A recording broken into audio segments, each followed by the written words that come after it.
अरे रास्ता क्लियर रखना भाई, ये बैग वैग हटा देना ऐसे। हाँ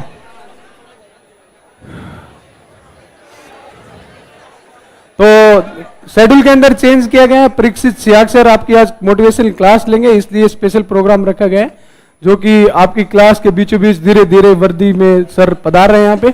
तो जोरदार खड़े होकर तालियों के साथ स्वागत कीजिए सर का। सर आपकी क्लास में आते हुए तालियों की गड़गड़ाहट रुकनी नहीं चाहिए।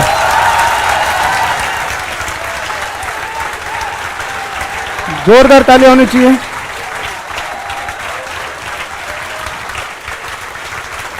आओ सर, धन्यवाद।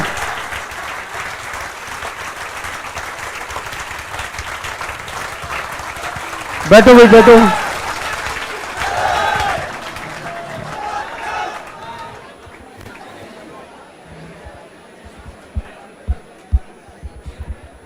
तो सर के लिए एक बार वापिस जोरदार तालियां।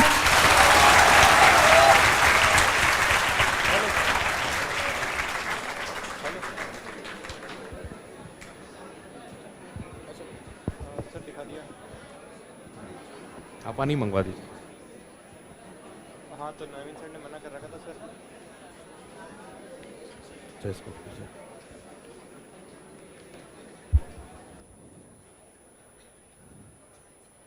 हाँ जी, थैंक यू सर।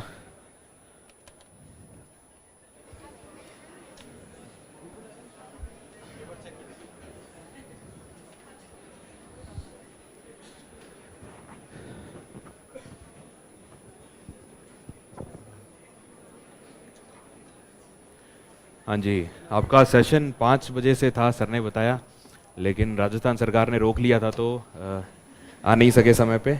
और आवाज़ आ रही है? हाँ जी, तो सेशन आपका टाइमिंग 5 बजे का था, लेकिन कुछ काम ऐसा आ गया था कि मैं पहले आ नहीं सका। तो मैं क्षमा चाहता हूँ कि आपका समय थोड़ा ज़ाया किया। कोशिश करेंगे हम लोग 7 बजे तक की सीमा के या मैक्सिमम 15-1 मिनट ऊपर लेकर के चीज़ें कवर करने की कोशिश करें। तो आज का एजेंडा क्या है? क्या है सर आज का? मोटिवेशन। ठीक है। तो कितने महीने हो गए आपके बैच को शुरू हुए?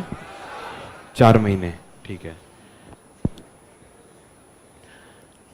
तो अभी तक कैसा लग रहा है आपको एग्जाम का? अच्छा, ठीक है। कौन से सब्जेक्ट हो गए आपके इसमें बैच में? Rajasthan history, art and culture और रीजनिंग, ठीक है। तो अपन कोशिश ये करते हैं कि ब्रॉडली मैं बात कर लूँगा आपसे कि प्रीलिम्स मेंस के लिए क्या तैयारी, और इंटरव्यू का थोड़ा बहुत कि उसके लिए क्या तैयारी हमें करनी चाहिए। पहले हम इसकी एक ब्रीफ में चर्चा कर लेंगे, और आपके जो भी इस रिलेटेड डाउट्स होंगे, कितने भी सिली आपको लगें, आप बेझिझक पूछिए, क्योंकि कई बार टीचर्स से हम पूछ नहीं पाते हैं। अपन तो एक ही एज ग्रुप के हैं, तो आराम से आसानी से चीज़ें हम पूछ सकते हैं। तो आप जो भी डाउट्स आपके हैं आप पूछिए, कोशिश करेंगे हम उनको कवर करेंगे इस सेशन में।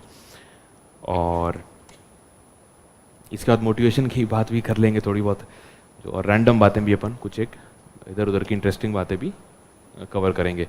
तो इसमें एग्ज़ाम आपका 2-3 स्टेज का है, प्रीलिम्स, मेंस और इंटरव्यू। तो जो प्रीलिम्स है इसके अंदर एमसीक्यू बेस्ड चीज़ें आती हैं, और एमसीक्यू के लिए जो एक मूल मंत्र है, पहला तो ये कि आप रिवीजन करें अपने जो भी नोट्स आपके बनाए हैं।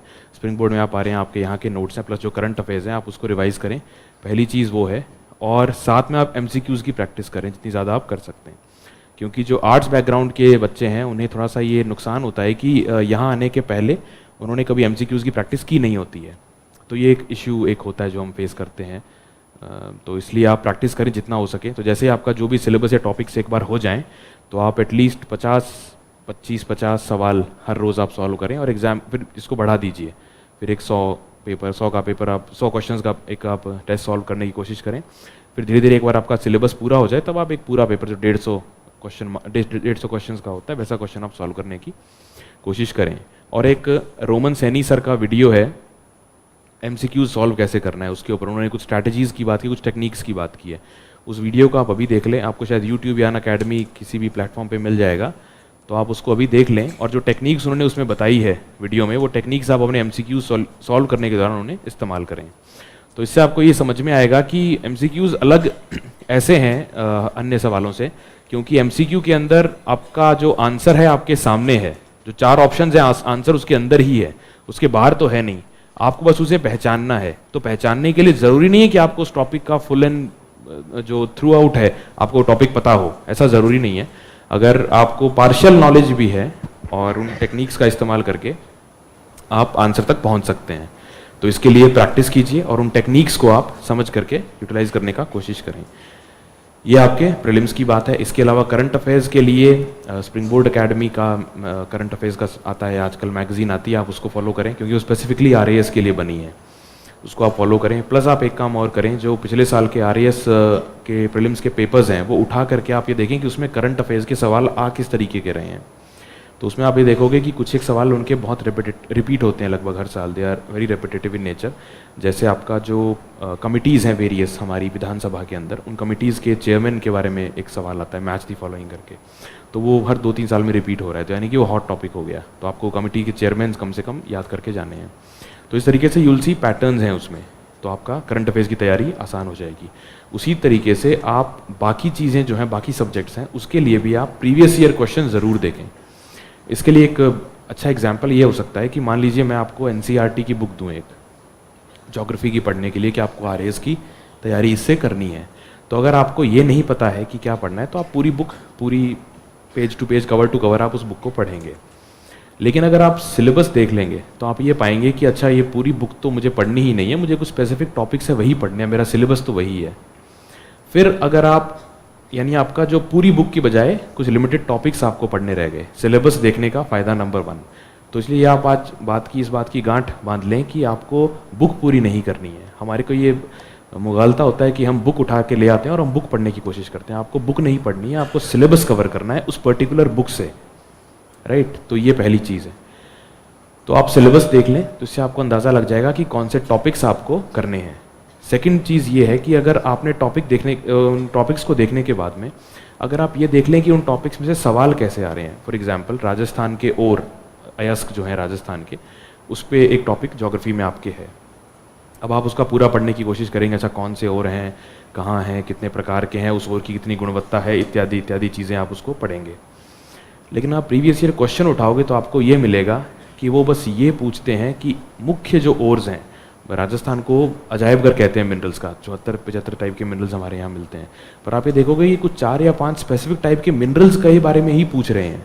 जैसे उनका फेवरेट क्वेश्चन एक ये है कि राजस्थान की किन मिनरल्स में राजस्थान का मोनोपोली है, यानी कि राजस्थान सारा प्रोडक्शन राजस्थान ही कर रहा है इंडिया में उन मिनरल्स का। तो आप ऐसे देखोगे कि उसमें भी यार बहुत स्पेसिफिक चीज़ हमें पढ़नी है।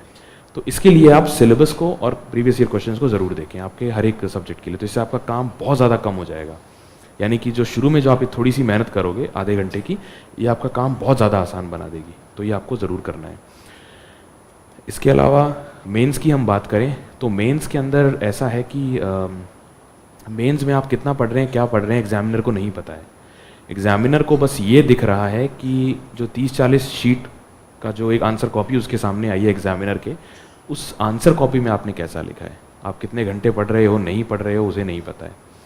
यानी कि अगर आपने जो भी नॉलेज इकट्ठी की है, अगर आप उस कॉपी के अंदर प्रेजेंट नहीं कर पाए तो फिर वो पढ़ना बेकार है।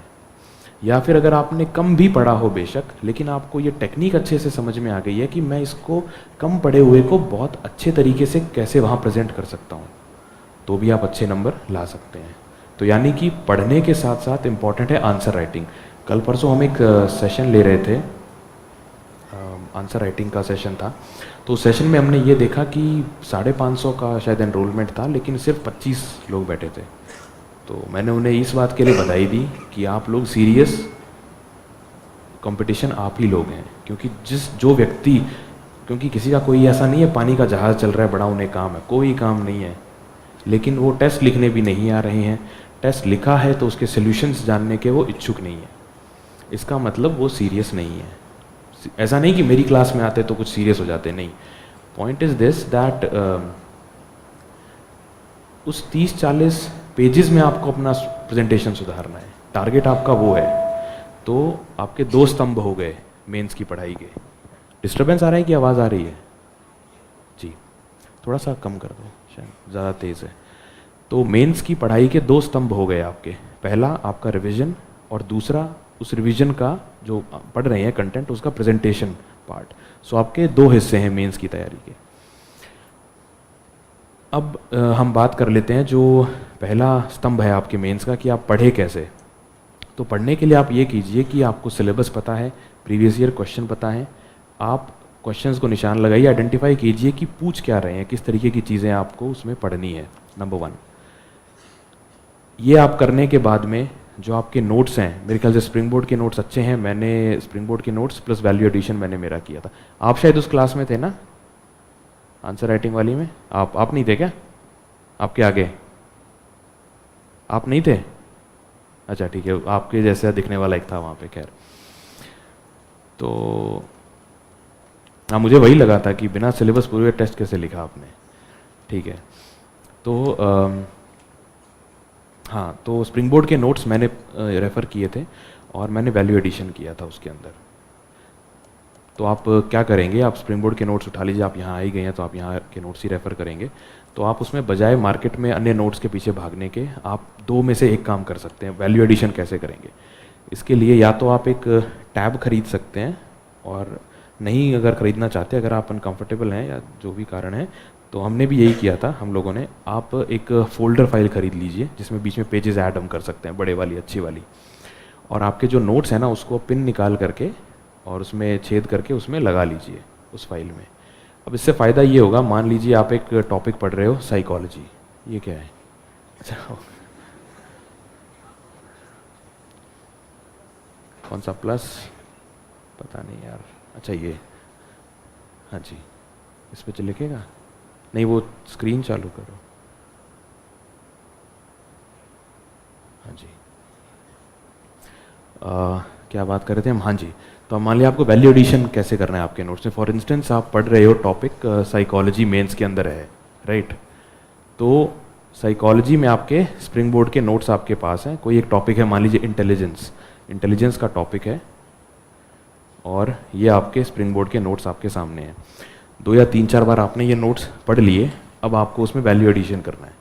उसके लिए आप क्या करोगे, 3-4 बार आपको ये पढ़ा होना चाहिए, वरना इसका फ़ायदा है नहीं। तो आप क्या करोगे, NIOS एक वेबसाइट है, IGNOU, Indira Gandhi national open university वालों का कंटेंट मिलता है इसके ऊपर।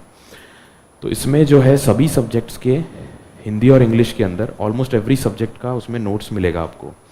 तो आप उसमें देख लीजिए, साइकोलॉजी को डाउनलोड कीजिए नोट्स को। साइकोलॉजी में आप इंटेलिजेंस का चैप्टर या टॉपिक खोलिए, उसको आप पढ़ लीजिए। पढ़ करके जो पॉइंट्स आपके इन नोट्स में नहीं हैं, उन पॉइंट्स को आप उठा करके इसमें लिख लेंगे।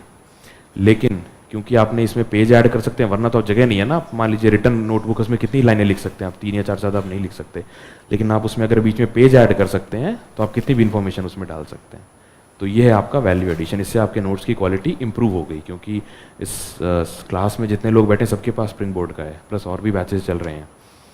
तो आपका आंसर अलग कैसे होगा, आपका सिलेक्शन कैसे होगा, क्यों होगा? इन चीज़ों से होगा, क्योंकि आपका आंसर आप बेटर बना रहे हैं बाकियों के मुकाबले। तो वैल्यू एडिशन कीजिए। वैल्यूएशन कहाँ से करेंगे? Source number 1 NIOS, source number 2 value addition का हो सकता है इंटरनेट। इसके लिए आप क्या करेंगे, उस पर्टिकुलर टॉपिक को इंटरनेट पे सर्च कीजिए, कोई अच्छी सी चीज़, ज़्यादा नहीं, बस इसमें 5-10 मिनट लगाओ, क्योंकि टाइम आप कितना भी लगा सकते हो, PhD भी कर सकते हो इंटरनेट पे तो, लेकिन 5-10 मिनट लगाओ, कुछ अच्छी चीज़ मिलती है टॉपिक से रेलिवेंट, वहाँ पे लिख लो। तीसरी चीज़ आप क्या करेंगे, तीसरी चीज़ आप इसमें करंट अफेयर्स ऐड करेंगे। जैसे मान लीजिए इंटेलिजेंस है, कोई नई थ्योरी आ गई इंटेलिजेंस की, कुछ नई फाइंडिंग है, कहीं आपको नेट पे मिल गई, अखबार में आ गई, तो आप इसमें ऐड कर लेंगे। या पॉलिटी आप पढ़ रहे हैं, पॉलिटी में कुछ नया अमेंडमेंट हो गया, तो वो आप इसमें ऐड कर लेंगे। करंट अफेयर्स के लिए सोर्सेज आपके क्या हो सकते हैं? Either you can use newspapers, जो आप डेली पढ़ रहे हो, ज़्यादा उसकी बात अपन कर लेंगे। दूसरा सेम इंटरनेट पे कोई भी टॉपिक सर्च किया, उस पर न्यूज़ में सर्च करो, लेटेस्ट उससे रिलेटेड चीज़ें आ जाएंगी। तो ये चीज़ें से आप वैल्यू एडिशन कर सकते हैं। अब दूसरी चीज़ आती है जो प्रेजेंटेशन पार्ट है, उसको हम इम्प्रूव कैसे करेंगे। पहली चीज़ प्रेजेंटेशन, जो आप आंसर्स लिखते हैं, सबसे पहली चीज़ होती है विजिबिलिटी। एग्जामिनर को फ़र्क नहीं पड़ता है कि आप कितनी परेशानी में हैं, कि मतलब आपका एग्ज़ाम से आपका क्या चीज़ें जुड़ी हुई हैं जीवन की। उनके लिए ये एक काम है जिसके लिए उनको पैसा दिया जा रहा है और उन्हें ये काम को डेली करना है। तो आप ये समझिए, ज़्यादा वो इन्वेस्टेड इस काम में कोई भी नहीं हो सकता है। आप भी नहीं होंगे। अगर आप होंगे तो आप अपने साथी की कॉपी चेक करने की कोशिश करो। आप 10-15 मिनट में उसको, 5 मिनट में उसको आप शायद, क्योंकि आप तैयारी करो, शायद आप फिर भी ध्यान दोगे, तो मैक्सिमम 5-1 मिनट में एग्जामिनर आपकी कॉपी, पूरी कॉपी चेक कर सकते हैं, करते भी हैं। तो आपको नंबर वो क्यों देंगे, कब देंगे? जब आपके पॉइंट्स की विजिबिलिटी ज़्यादा होगी, यानी कि उन्हें मेहनत ना करनी पड़े पॉइंट्स ढूंढने के लिए। राइट, आपका काम है, आपका काम ये नहीं है कि मैंने लिख दिया आप पढ़िए, नहीं। आपका काम ये है कि मैंने ऐसे लिख दिया कि सर आपको बिना पढ़े भी मैं दिखा दूंगा मैंने क्या लिखा है। That's called visibility. For example, लिखने का तरीका, जैसे आप एक पैराग्राफ फॉर्म में लिख रहे हैं, कुछ भी, ठीक है। फॉर एग्जाम्पल कोई नोट्स देना, कोई भी, किसी भी चीज़ के। हाँ जी, फॉर एग्जाम्पल, ठीक है, ये है जैसे ये क्या है भाई, पता नहीं, चलिए खैर, जैसे ये कुछ है,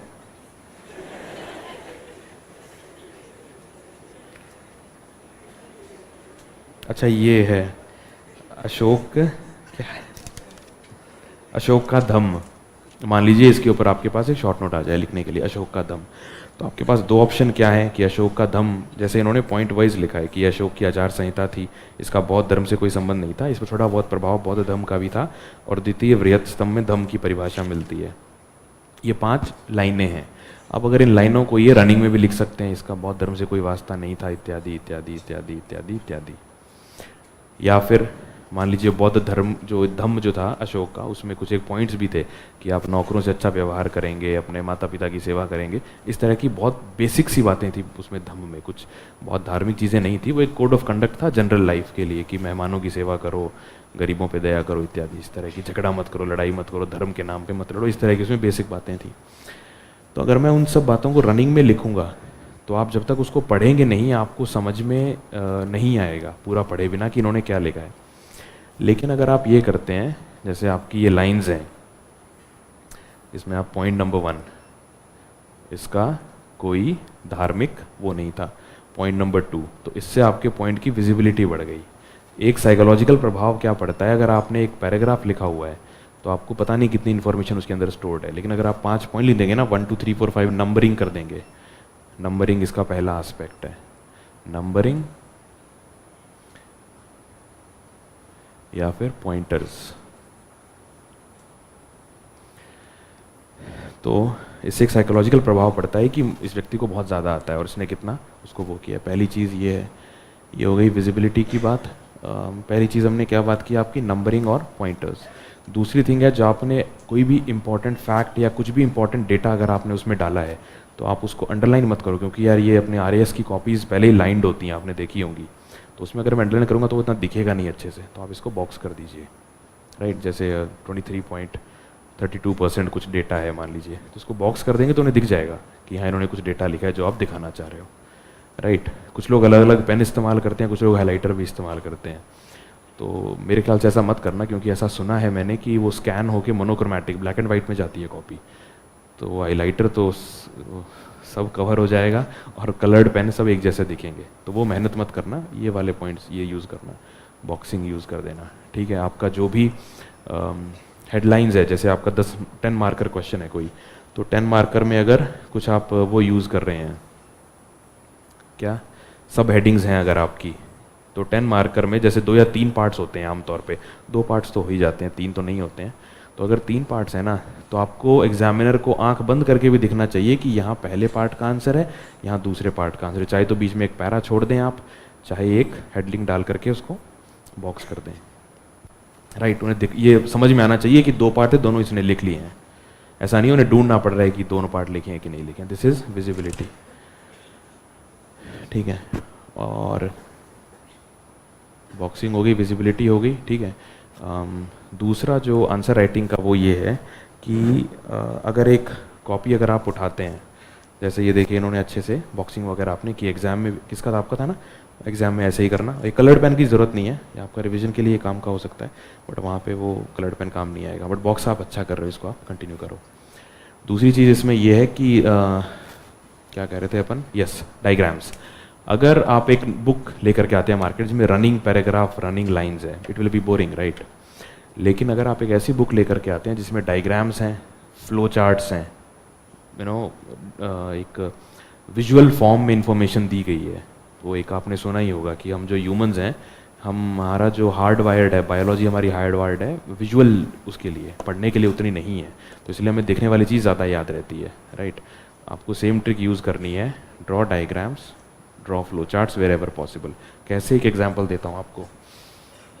जैसे कल हमने एक क्वेश्चन पेपर वाली क्लास ली थी, उसमें डिस्कस किया था हम लोगों ने। तो उसमें क्या था कि जैसे फॉर एग्जांपल क्वेश्चन ये था, इम्पोर्टेंस ऑफ ऋण। ऋण की क्या, एथिक्स में एक टॉपिक है, ऋण की क्या महत्व क्या है ऋण का एडमिनिस्ट्रेशन के अंदर। तो इसमें आप सबसे पहले तो डिमांड देखो क्वेश्चन की, राइट। हाँ, इसमें एक और इम्पॉर्टेंट पॉइंट वो चलो आगे आ जाएगा कि हमेशा जो आपका आंसर है वो क्वेश्चन की डिमांड फुलफिल करता हुआ होना चाहिए। अगर आप कुछ और लिखेंगे तो आपको नंबर वो नहीं देंगे, क्योंकि आपसे जो पूछा नहीं आप वो बता रहे हो, राइट। तो क्वेश्चन क्या था, ऋण का महत्व क्या है एडमिनिस्ट्रेशन के अंदर। तो आप ऋण की डेफिनेशन तो नहीं पूछी है ना, तो आप सीधा शुरू करेंगे ऋण का महत्व क्या है। लेकिन अगर मान लीजिए वो 10 मार्कर में है, ये 5 मार्कर में, तो सीधा आप hit the nail on the head, start writing what ever is asked. लेकिन अगर 10 मार्कर में है तो आप ये चीज़ कर सकते हैं। ऋण 3 टाइप का होता है, देव ऋण, ऋषि ऋण, पितृ ऋण वगैरह। इसको आप कर दो बॉक्स। इसमें आपको लगे सिर्फ 5 से 7 सेकेंड, लेकिन आपने एक डायग्राम बना दिया जो उसके रेलेवेंट है, कि माना आपने ये पूछा नहीं था लेकिन मेरे आंसर को और क्लैरिफाई कर रहा है कि ऋण होता क्या है। इस तरीके की चीज़ें आप बनाएंगे तो आपको आधा आधा नंबर आप एग्जामिनर के हाथ से ले लोगे, उसको देने पड़ेंगे कि अरे अच्छा कैंडिडेट है, अच्छा लिखा है इसने। और यही आधा आधा नंबर की लड़ाई है। अगर आप ये सोचिए कि जैसे एक पेपर में लगभग 30-40 क्वेश्चन होते हैं, राइट। अगर आधा आधा नंबर भी आप लेके जा रहे हो ज़्यादा, तो आपने एक पेपर में 15 नंबर ले लिए, सब में नहीं लिए आधे आधे, आपने ले लिए 15 नंबर, एक पेपर में ज़्यादा, 4 पेपर में हो गए वो 60 नंबर। 60 नंबर का मतलब 600 रैंक ऊपर या नीचे, तो 600 रैंक तो बहुत होती है। बस आधे आधे नंबर का गेम है। आधा आधा नंबर कैसे खींचना है वो मैं आपको बता रहा हूँ। पढ़ते सभी लोग हैं, आधा आधा नंबर यहाँ ज़्यादा आता है, विजिबिलिटी जिनकी ज़्यादा है, नंबरिंग की है, बॉक्सिंग की है, डायग्राम्स बना के उसको इंटरेस्टिंग बना दिया है, आधा आधा नंबर आप वहाँ खींचते हो। बाकी पढ़ते सब यही है। कोई ऐसा नहीं है भी आपके पास छुपी हुई किताब है, या मेरे पास कोई छुपी हुई किताब थी। स्प्रिंग बोर्ड के नोट्स थे मेरे पास भी, मैंने वैल्यू एडिशन किया वगैरह वगैरह, ठीक है। और आंसर राइटिंग आप इम्प्रूव कैसे कर सकते हैं मेंस की। विजिबिलिटी पे हमने बात कर ली, क्वेश्चन की डिमांड है उसको आप फुलफिल कीजिए, डायग्राम्स बनाइए, डेटा वगैरह जो भी है रेलेवेंट उसको डालिए, एग्जाम्पल्स, यस। आप ये करेंगे, आपके जो भी टॉपिक्स हैं, सिलेबस आपको सरकार ने दिया हुआ है कि हम इसी में से पूछेंगे, इसके बाहर हम नहीं जाएंगे। तो आप एक काम करो, जो भी सिलेबस का टॉपिक आप पढ़ रहे हो ना, उसके रेलेवेंट एग्जाम्पल इंटरनेट से ढूंढ लो। अब एग्जाम्पल के नाम पे हम लोग क्या करते हैं, जब हम मेहनत नहीं करेंगे ना बैकग्राउंड में एग्जाम्पल्स पे, तो हमारे एग्जाम्पल्स कैसे होंगे, गांधी जी के, कलाम साहब के, रविंद्रनाथ टैगोर के, गौतम बुद्ध का लिख दिया तो ऐसा लगता है मैं तो क्या लिख के आ गया हूँ। ये बहुत घिसे पिटे हैं, हर आदमी, हर औरत, हर कैंडिडेट यही लिख रहा है। नए एग्जाम्पल्स लिखो, पार्वती अम्मा जिन्हें पद्मश्री मिला था वो पेड़ लगाने के लिए, राइट, न्यू एग्जाम्पल्स। अब आपसे मैं कुछ पूछूं, आप एक तो किसी पिटी बात कर रहे हो कि साहब गांधी जी ने एक बार बचपन में चोरी की और अपने पिताजी को खुद ही बता दिया। 5000 बार सुन चुके हैं सब लोग ये बात। आप कुछ नई चीज़, कुछ नया एग्जाम्पल लेकर के आओ, कोई नई स्टडी लेकर के आओ। बस 5 मिनट की मेहनत है आपकी इंटरनेट की, नोट्स बना लोगे आपका, और उस एग्जाम्पल को लिख करके just box set, examiner will fall in love with your copy कि ये कितना अच्छा लिखा है। आधा आधा नंबर यहीं से खींचोगे आप, इन्हीं चीज़ों से। इसके अलावा एक जो सवाल डाउट आता है वो ये आता है कि कितना लिखें। 15 वर्ड, दो मार्कर में 15 वर्ड्स की लिमिट होती है, देते हैं 5 लाइन, उसमें आप 50 वर्ड लिख सकते हो। 5 मार्कर में दे देते हैं आपको 7 से 8 लाइन, उसमें आप 100 वर्ड आराम से लिख सकते हो। 10 मार्कर में आप आराम से 150-200 शब्द लिख सकते हो, शब्द सीमा है उसकी 100। तो मेरा ये मानना है, मैंने इस बारे में पूछा भी था कुछ एक लोगों से, मेरा ये मानना है कि आप पूरा उसको भरिए, पूरा उसको भरना है आपको। इससे आपको फ़ायदा ही मिलेगा। और भरना किन चीज़ों से है? इन सब चीज़ों से, अच्छी चीज़ों से। भरने के नाम पे नहीं भरना, चीज़ों से भरेंगे तो you will get more marks. इसके अलावा मैप्स वगैरह आपको बनाने, ज्योग्राफी का क्वेश्चन आए तो मैप के बिना वो जाना ही नहीं चाहिए, ये कसम खा लो कि ज्योग्राफी का क्वेश्चन है तो मैं मैप बनाऊंगा या बनाऊंगी। मैप कौन सा? प्रैक्टिस कर लो छोटे से इंडिया का मैप, ठीक है, इंडिया का मैप की प्रैक्टिस कर लो, राजस्थान के मैप की प्रैक्टिस कर लो कि 5-7 सेकंड में आप छोटा सा मैप एक बना सको। जगह आपके पास लिमिटेड है, छोटा मैप बनाना है आपको, बहुत बड़ा मैप नहीं बनाना है। So try to do that. Practice करोगे तो आपका वहाँ 4-5-6 सेकंड में मैप बन जाएगा। आधा आधा नंबर आप ऐसे खींचोगे एग्जामिनर से। इसके अलावा क्या हो सकता है और? विजिबिलिटी की बात कर ली हमने, मैप वगैरह, डेटा पॉइंट्स, एग्जाम्पल्स की बात कर ली। एग्जाम्पल आपको लिखने या ढूंढ लेना पहले से, वरना एग्जाम्पल याद नहीं आते हैं एग्जाम में। आप सोचोगे वहीं लिख लूँगा तो वो गांधी जी याद आएंगे, गांधी जी पे नंबर नहीं मिलते, क्योंकि वो घिसी पिटी बातें होगी ना यार। कुछ तो यहाँ लिखो आप, कुछ तो अलग लिखो, उसी बात का वो है। बाकी सब्जेक्ट वाइज बात अपन कर लेंगे फिर कभी। ओवरऑल ये अप्रोच इसकी है। इसके अलावा इंटरव्यू तो ठीक है, वो तो उसके लिए काफ़ी समय भी आपको मिलेगा। मेन अभी इस पे ही फोकस करो आप, किस पे? मेंस पे और प्रीलिम्स पे, क्योंकि इंटरव्यू के लिए काफ़ी समय मिल जाता है आरपीएससी में, 1-1.5 साल तो एक साल तो मिल ही जाता है। तो ये था मेरी तरफ से बेसिक बातें। बाकी आपके जो भी डाउट्स हैं आप पूछो और फिर जनरल बातचीत कुछ अपन कर लेंगे। हाँ जी, नहीं सेशन ख़त्म नहीं हुआ अभी, कुछ डाउट्स हैं तो आप पूछिए। हाँ जी, टैबलेट नहीं, ज़रूरत नहीं है लेने का।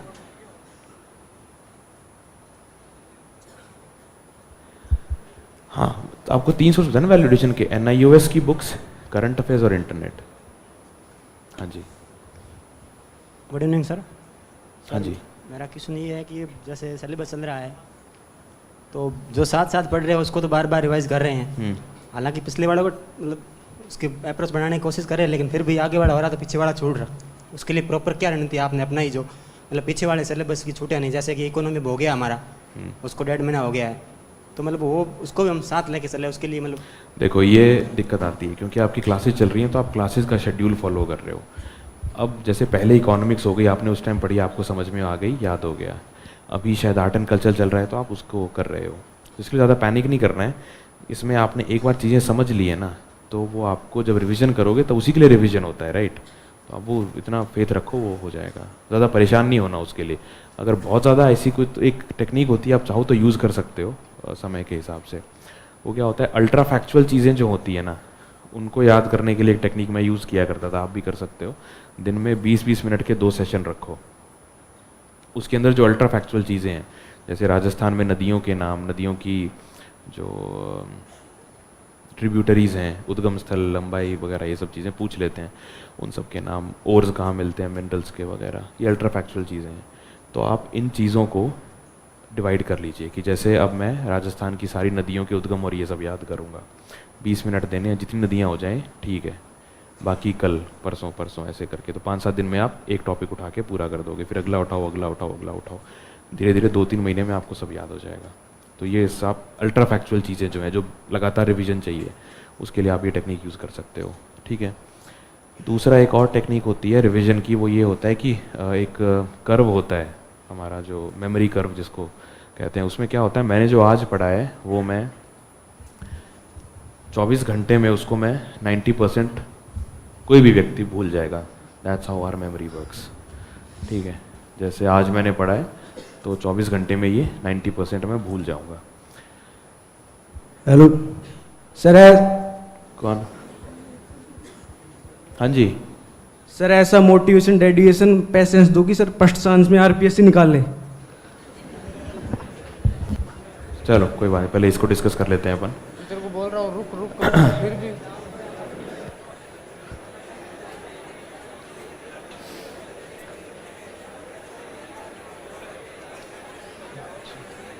अच्छा हाँ, सुन लीजिए, ये वाली बात मैं पूरी कर देता हूँ।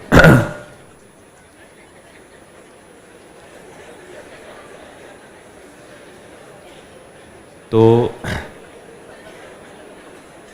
इस कर्व को अपन को ब्रेक करना है, राइट? ये प्रॉब्लम है। अगर मैंने कुछ याद किया तो 90% मैं 24 घंटे में भूल जाऊंगा। अगर मैंने 24 घंटे में वो रिवाइज कर लिया तो वो मुझे फिर से पूरा याद हो गया। अब ये ग्राफ चला जाता है फिर एक हफ्ते में, एक हफ्ते बाद मैं उसका 90% भूलूंगा। अगर मैं इसको एक हफ्ते में रिवाइज कर लूँ वापस तो फिर से 100% हो गया। फिर ये ग्राफ जाता है एक महीने पे, एक महीने में 90% भूलूंगा। अगर मैं फिर एक महीने में रिवाइज कर लूँ फिर से 100% हो गया। फिर ये जाता है 6 महीने पे। अब इसका प्रैक्टिकल तरीका क्या है?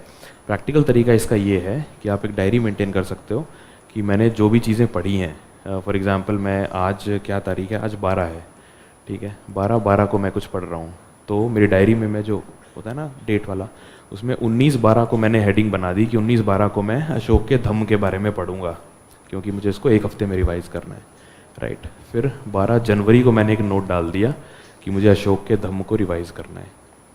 अब जब आप रोज़ सुबह उठें तो आप डायरी खोल के इसको आप कर सकते हैं। नहीं तो एक और तरीका, ये थोड़ा कॉम्प्लिकेटेड हो जाता है, एक और तरीका जो लास्ट में मैंने किया था वो ये था कि आप हफ्ते भर में जो भी पढ़ें, हफ्ते में आप 2 दिन निकालिए, सैटरडे और संडे, कि हफ्ते भर का आपने जो भी पढ़ा है उसको रिवाइज करने के लिए। दैट्स ईजी, दैट्स मैनेजेबल, और इससे आपका रिविज़न हो जाएगा। आपने पूछा था तो इससे आप रिविज़न कर सकते हो। तो आप जो कर्व है उसको आपने बीट कर दिया, प्लस पिछला आप भूलोगे नहीं। फिर आप ये भी टेक्निक यूज़ कर सकते हो कि हालांकि मैं ये नहीं करता था, पर अगर आप चाहो तो, कि हर महीने में 3-4 दिन निकाल लिए लास्ट के कि मेरे को उस पूरे महीने का जो भी पढ़ा है मैं रिवाइज़ कर लूँगा, तो आपकी ये दिक्कत तो ख़त्म हो जाएगी। पर हफ्ते वाला मैनेजेबल है, महीने वाला तो उतना नहीं कर पाते हैं, हफ्ते वाला आप कर सकते हो चाहो तो। तो ये है। अब कहाँ था वो मोटिवेशन?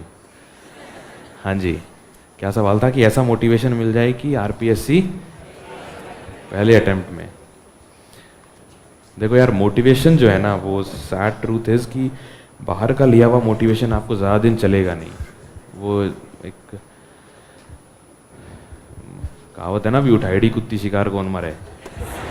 तो अगर आप मोटिवेशन ले लोगे तो आप कितना नहीं चल पाओगे उससे। आप बस ये कर सकते हो कि जब आप बहुत ज़्यादा परेशान हो जाओ तब आप कोई एक्सटर्नल सोर्स है, चाहे आपके मित्र हैं, फैमिली है, दोस्त हैं, क्लास में टीचर्स हैं, या कोई मेरे जैसे दोस्त हैं, जो भी हैं, आप उनसे बात करके थोड़े समय आप फिर से वो एनर्जी रीगेन कर सकते हो। That's how it works. बाकी अगर आप ये सोच रहे हो कि मैं क्लास में आ जाऊंगा, और नहीं, डाउट उनका सही था। क्या नाम है आपका? हाँ जी, सर्वेश कुमार, मनीष। तो मनीष का डाउट बहुत नेचुरल है, क्योंकि अरे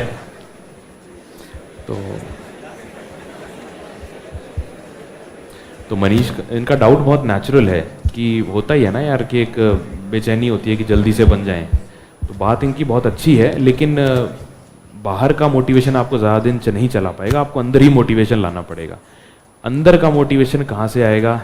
इसका उत्तर आपके खुद के पास है कि आप यहाँ आए क्यों थे। और ऐसा ज़रूरी नहीं है कि बहुत कोई बड़ा रीज़न हो कि साहब कुछ ज़्यादती हो गई, मेरे को उसे ठीक करना है, ज़रूरी नहीं है।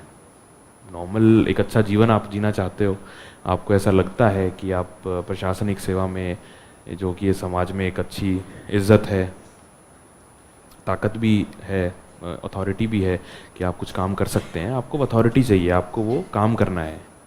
ये भी एक अपने आप में कारण है, समाज के लिए अच्छा करना है, खुद के लिए अच्छा करना है, परिवार के लिए अच्छा करना है। तो ये सब कारण तो आपको खुद ही ढूंढने होंगे, वो आपका प्राइमरी मोटिवेशन है।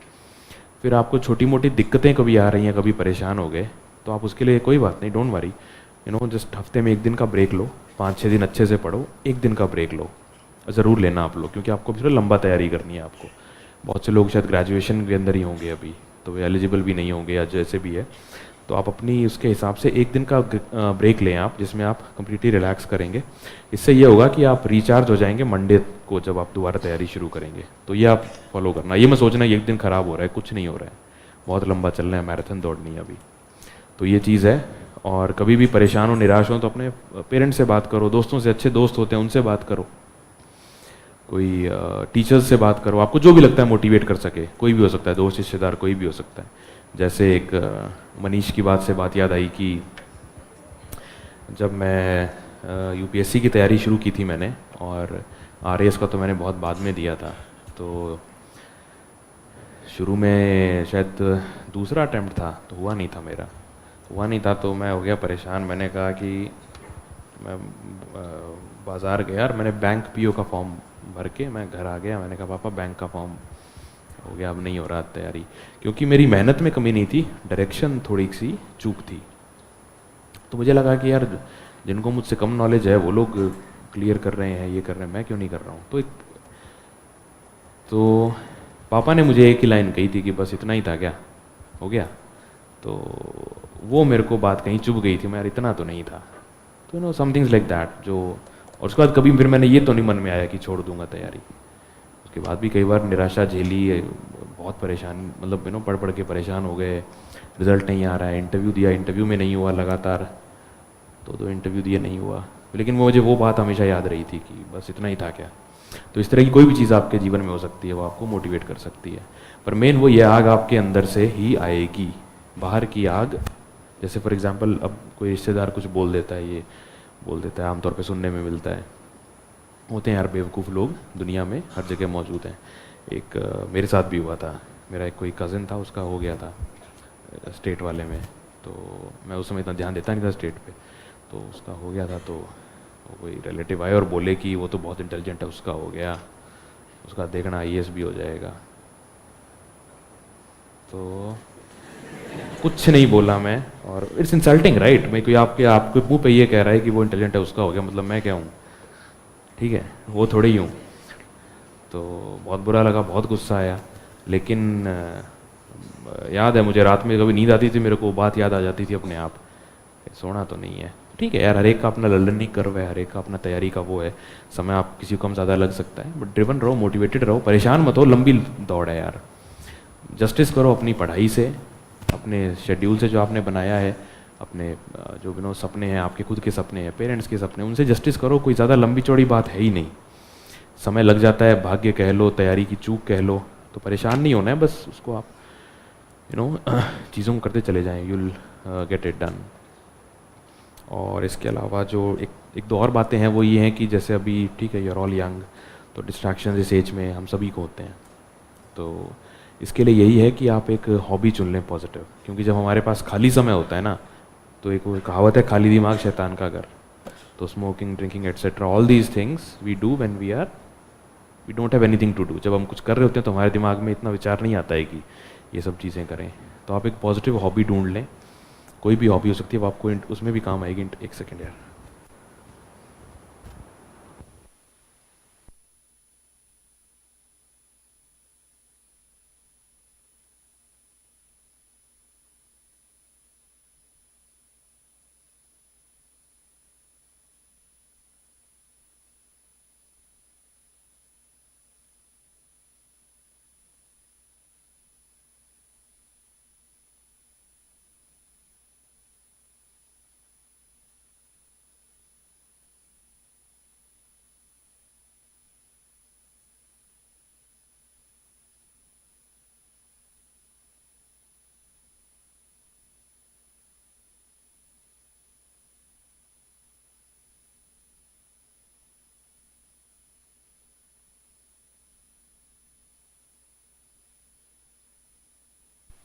हाँ जी।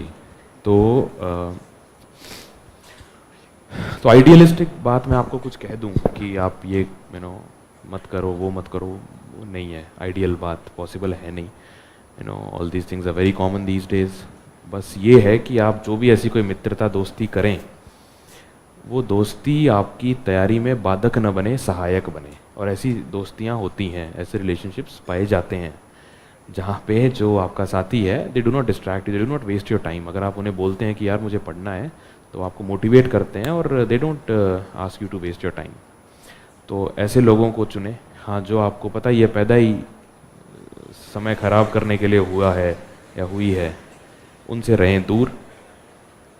और होता क्या है कि अब इसमें जो है ना, गरीब आदमी मर जाता है, उसके पास ऑप्शंस नहीं होते हैं ना, तो कहता है भाई एक आध कहीं से जुड़ा है, कैसे? तो कुछ नहीं है, 1-2 साल का त्याग कर लो, बाद में ब्याज समेत मिलता है सब, बहुत everything which what ever thing you want. तो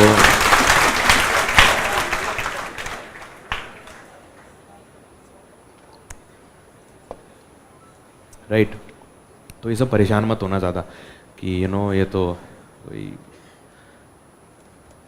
मतलब क्या है जो मिलेगा नहीं कभी, तो आराम से।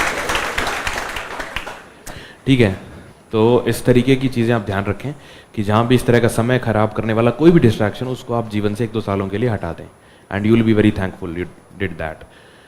क्योंकि ऐसे बहुत से लड़के लड़कियां होंगे जिन्होंने इस तरह के रिलेशनशिप्स में आकर के अपना समय ख़राब किया एंड फाइनली शायद उनका सिलेक्शन नहीं हुआ।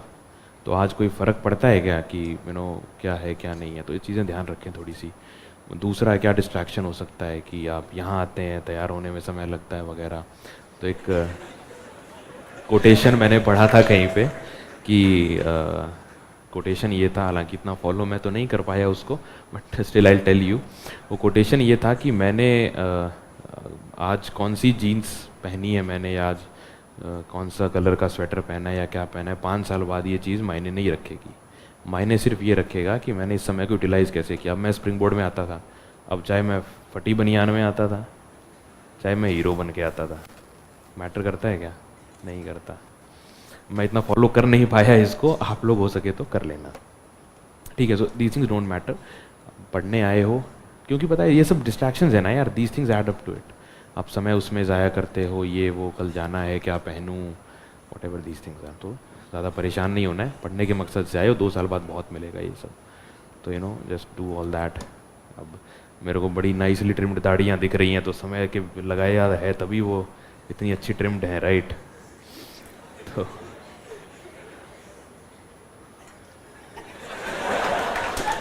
ठीक है, तो मत करो ये सब यार, पढ़ाई करने आए हो, 1-2 साल की बात है, सिर्फ 1-2 साल की, 1-2 साल की बात है, सिर्फ 1-2 साल, कोई चीज़ फ़र्क नहीं पड़ता, कोई फ़र्क नहीं पड़ता। बाद में आपको इतने अपॉर्चुनिटीज़ मिलेंगी एकेडमी में, जब आप जाएंगे तो एकेडमी में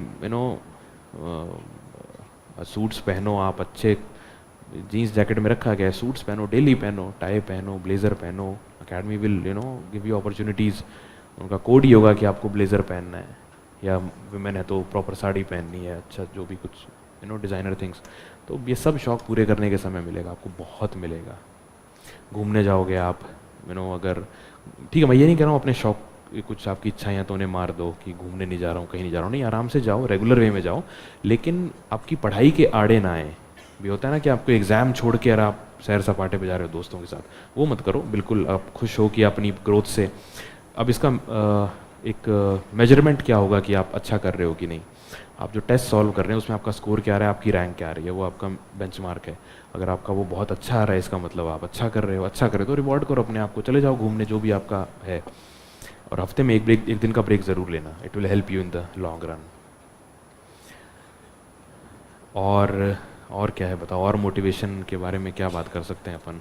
हाँ, दिन भर रोज़ की लड़ाई है यार। अगर आपको ऐसा लग रहा है ना कि चीज़ें बहुत आसान है, नहीं है आसान, नहीं है आसान, ये मैं आपको बता रहा हूँ। एक इस धरती पे कोई पैदा नहीं हुआ जो मेरे को दिखा दे ये सिलेक्ट हुआ, ये कह दे कि मैं तो बड़े आराम से हो गया आधे घंटे पढ़ करके, नहीं हुआ, कोई नहीं हुआ। और पढ़ना आसान नहीं है। मैं ये नहीं कह रहा हूँ ये कुछ एग्ज़ाम क्लियर करना मुश्किल है, एग्ज़ाम क्लियर करना बहुत आसान है, पढ़ना आसान नहीं है। क्योंकि अगर थोड़ा सा स्वेच्छा से तो आप इतना नहीं पढ़ रहे हो ना, आप एक थोड़ा सा प्रेशर में ही पढ़ रहे हो या एक कंपल्शन के अंदर ही पढ़ रहे हो, तो थोड़ा इतना मुश्किल ही होता है। कोई बात नहीं, आप बस पढ़ो, और उसमें डेली की लड़ाई है। अगर आपको लग रहा है एक दिन लड़ाई जीत जाओगे, नहीं, डेली की लड़ाई है, डेली का युद्ध है, खुद से लड़ना है। और कोई ड्रामेटिक बात नहीं कर रहा हूँ, ये सब किया है मैंने। मतलब ऐसा लगता था कि यार पागल हो गया हूँ क्या, इतना पढ़ रहा हूँ। ठीक है यार, ये सब चीज़ें करनी पड़ेंगी आपको, कुछ ज़्यादा इसका है नहीं। और इसके अलावा मोटिवेशन की क्या बात कर सकते हैं अपन। हाँ हाँ जी, ओवर थिंकिंग से कैसे दूर रहें। हाँ, ये आजकल की पता है, दीज थिंग्स आर, बैठिए, ये चीज़ें आती हैं यार लोगों में पेश। तो अब खुद तो मुझे ओवर थिंकिंग कब होती है? ओवर थिंकिंग हर आदमी करता है, हर लड़की करती है। कब करती है? नॉर्मली कि अगर कोई ऐसी घटना हो गई जिसने आपको बड़ा परेशान या आहत कर दिया, तब हम ओवर थिंक करते हैं। मान लीजिए किसी ने मेरी इंसल्ट कर दी, तो 1 या 2 दिन तक तो मैं उसको भूल ही नहीं पाऊँगा, राइट? नहीं भूल सकता हूँ, तो ओवर थिंक करूँगा उसके बारे में मैं। ये तो नॉर्मल ओवर थिंकिंग है, ये हर एक के साथ होती है जीवन में। अब जो excessive over thinking, obsessive over thinking जिसको कहते हैं, वो मतलब मुझे फर्स्ट हैंड एक्सपीरियंस तो नहीं है, लेकिन ठीक है, वो एक जो मेरी समझ कहती है कि आप उसमें ये कर सकते हैं कि जस्ट ट्राई टू कंपार्टमेंटलाइज, कि इसके लिए आप एक टेक्निक यूज़ कर सकते हैं, आपकी पढ़ाई से वो परेशानी ना दे आपको। इसको बोलते हैं पोमोडोरो टेक्निक। जिन लोगों को पढ़ाई में कंसंट्रेशन बनाने में दिक्कत आ रही हो, वो इस टेक्निक का इस्तेमाल कर सकते हैं। इसके लिए आप क्या करते हैं, पोमोडोरो टेक्निक में क्या होता है कि आप 25 मिनट का टाइमर लगाओ और आपको बस 25 मिनट बैठ करके शांति से पढ़ना है। एक छोटा सा पेपर का टुकड़ा ले लीजिए या डायरी ले लीजिए, कुछ भी ले लीजिए। अब होता क्या है, जब हम पढ़ने बैठते तो हमें सब याद आता है, इसको कॉल करना था, और नहीं तो मोटर ही बंद करनी थी, right, all sorts of things. अरे वो मूवी देखनी थी, अरे उसको फ़ोन करना था, अरे वो शर्ट ऑर्डर करनी थी मिंत्रा, दीज थिंग्स। तो उसको आप बस एक डायरी जो पेपर है ना आपका, उस पर लिख लो कि मोटर बंद करनी है या what ever it is, right. ये लिखते ही आपकी वो खुजली ख़त्म हो जाएगी। आज ट्राई कर लेना जा करके। और आप लिख क्यों रहे हो कि जो मैं 25 मिनट के बाद आपको क्या करना है, 5 मिनट का ब्रेक लेना है। इस 5 मिनट के ब्रेक में कर लूँगा कोई बहुत ज़रूरी काम हुआ तो, और 25 मिनट के बाद में आपको लगेगा ये कोई काम ही नहीं है, ठीक है। फिर से आप बस 5 मिनट का ब्रेक लो, अपनी सीट मत छोड़ो, कहीं बैठ करके कुछ भी आप कर लो, रिलैक्स कर लो, कुछ भी किया, एग्जैक्ट 5 मिनट का ब्रेक, फिर से 25 मिनट का पोमोडोरो कर लो, राइट। तो ये करना ईजी रहता है क्योंकि हमारे दिमाग को पता है सिर्फ 25 मिनट बैठना है। 25 मिनट हम फोकस किसी भी चीज़ पे आसानी से कर सकते हैं, ज़्यादा दिक्कत उसमें आएगी नहीं। ये टेक्निक आप इस्तेमाल कर। दूसरा एक स्टडी म्यूज़िक होता है। ईयरफोन्स और फ़ोन तो आजकल सभी के पास होता है, ये स्मार्टफोन, राइट। तो आप स्टडी म्यूज़िक एक यूट्यूब पे मिल जाएंगे आपको, प्लेलिस्ट वगैरह। तो स्टडी म्यूज़िक में क्या होता है, काम रिलैक्सिंग म्यूज़िक होता है, तो वो आप लगा सकते हो। That also helps in concentration. तो इन चीज़ों से आप कॉन्सेंट्रेशन कर सकती हैं। इसके अलावा ओवर थिंकिंग का क्या है यार, इसके अलावा यही है कि just try to tell yourself कि आप ही उसको बढ़ा के देख रहे हो। सी, आपको अगर पता है कि आप ओवर थिंक करते हो तो आप आधी समस्या तो वहीं दूर हो गई कि आपको पता तो है ना कि साहब मैं ओवर थिंक कर रही हूँ। तो just I know it does not work यार, मैं सलाह दे नहीं पाऊँगा, सही में नहीं दे पाऊँगा, क्योंकि कहना आसान है कि मत करो ओवर थिंक, अगर आसान होता तो आप करते ही नहीं, राइट।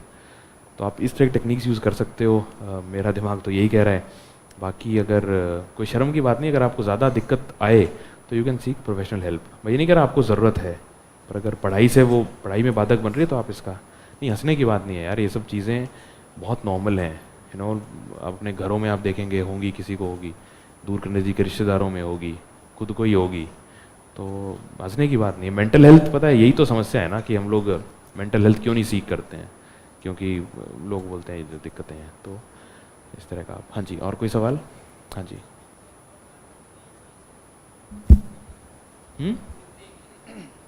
पेपर 4 के लिए पेपर सर हाँ जी सर, जैसे आपने बताया कि मेंस के पेपर में जो राइटिंग वगैरह का होता है तो वो तो ठीक है, बट इसमें हैंड राइटिंग का कितना इम्पोर्टेंस होता है? और अभी जो हमारे रिटन एग्ज़ाम लगे हैं उसमें काफ़ी सारे क्वेश्चन छूट जाते हैं, जैसे 10 नंबर के क्वेश्चन वगैरह होते हैं, तो राइटिंग स्पीड को कैसे इम्प्रूव करें सर? स्पीड, हाँ जी, आपका क्या डाउट था? इनका कुछ था ना, हाथ उठाया था किसी ने? अच्छा ठीक है। तो पेपर 4 200 नंबर का है, उसमें 2 पार्ट हैं, हिंदी और इंग्लिश। इंग्लिश है 80 नंबर का, हिंदी है 120 नंबर का।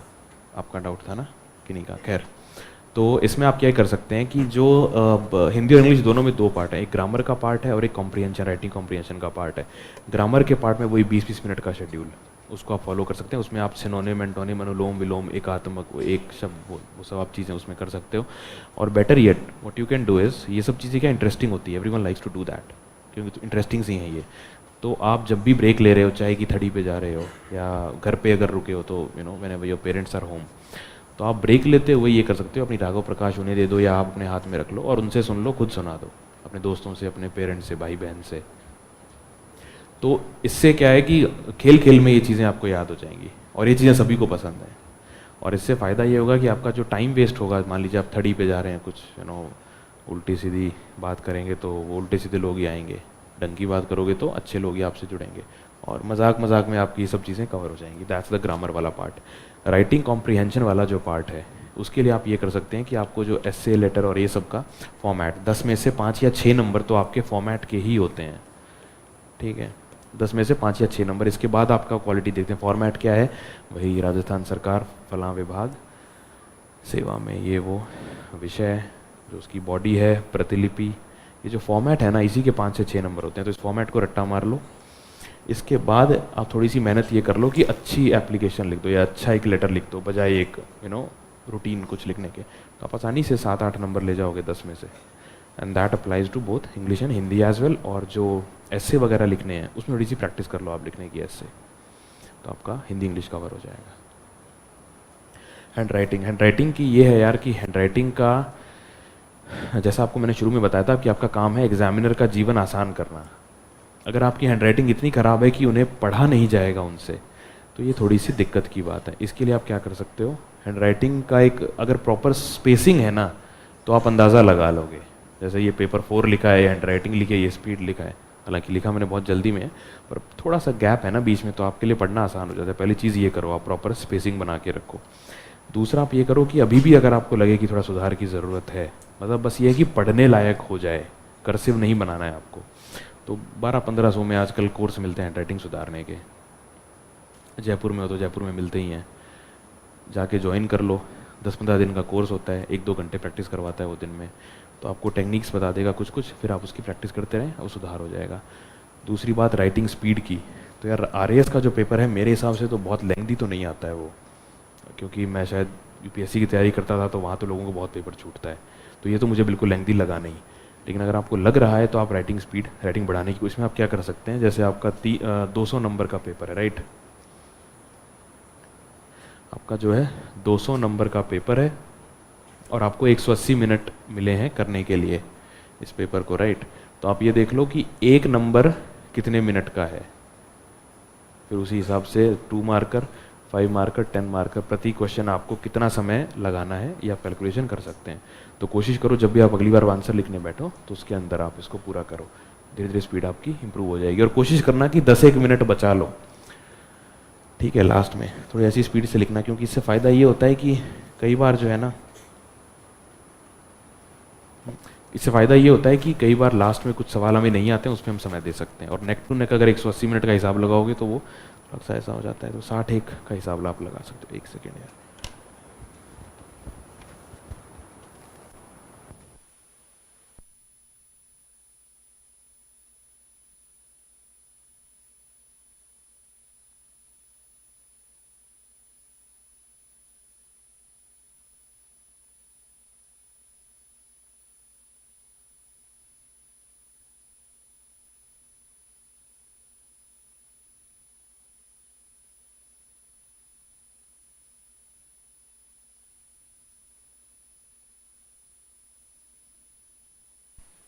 हाँ जी, तो ये अपन ने बात कर ली इस पे। और बताइए क्या डाउट है आपके? हाँ जी,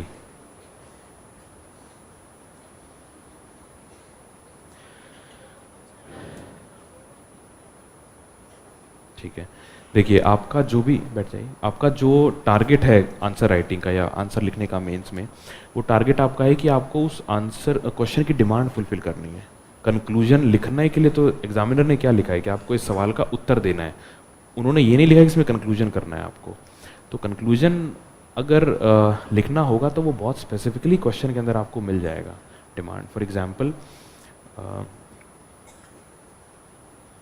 अगर सवाल ऐसा हो कि is ethics a normative science, ethics एक आदेशात्मक, पता हिंदी में क्या कहेंगे उसको, चलो कुछ और टॉपिक अपन उठा लेते हैं।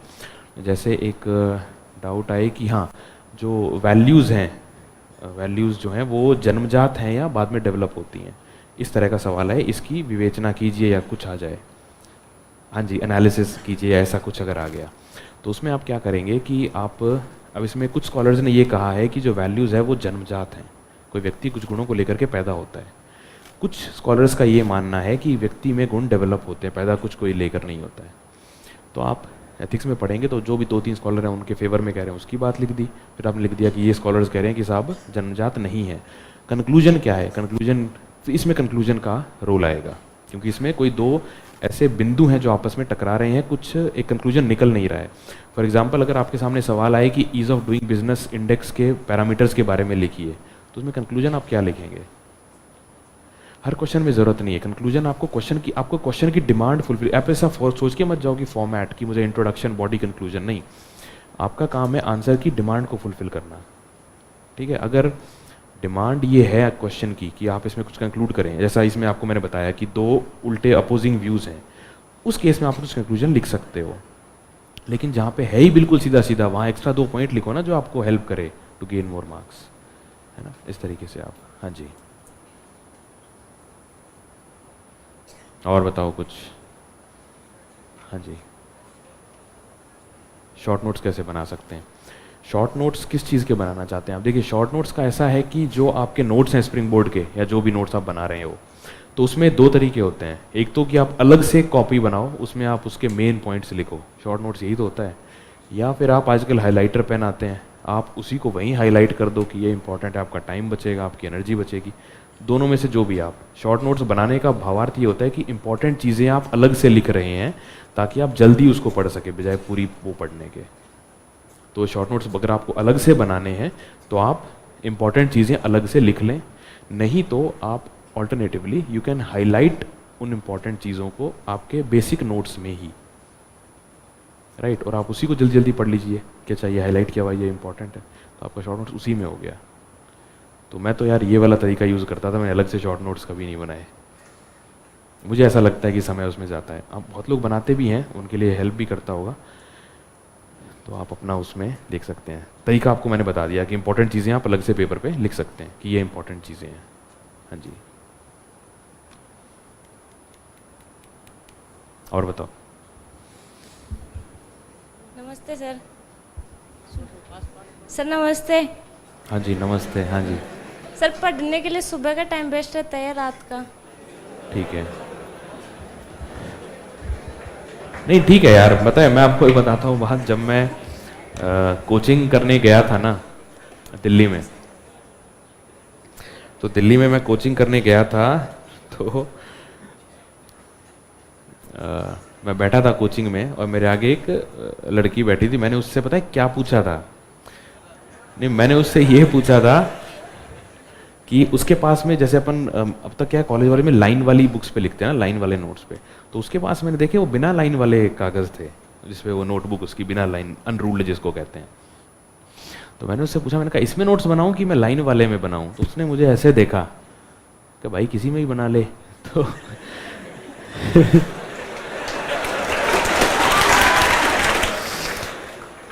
तो पता नहीं उसको लगा क्या होगा कि ये कोई डाउट तो है नहीं, ये तो ऐसे ही बात करना चाह रहा है, शायद उसको लगा होगा, आई डोंट नो, लेकिन वो सही में डाउट था मेरा।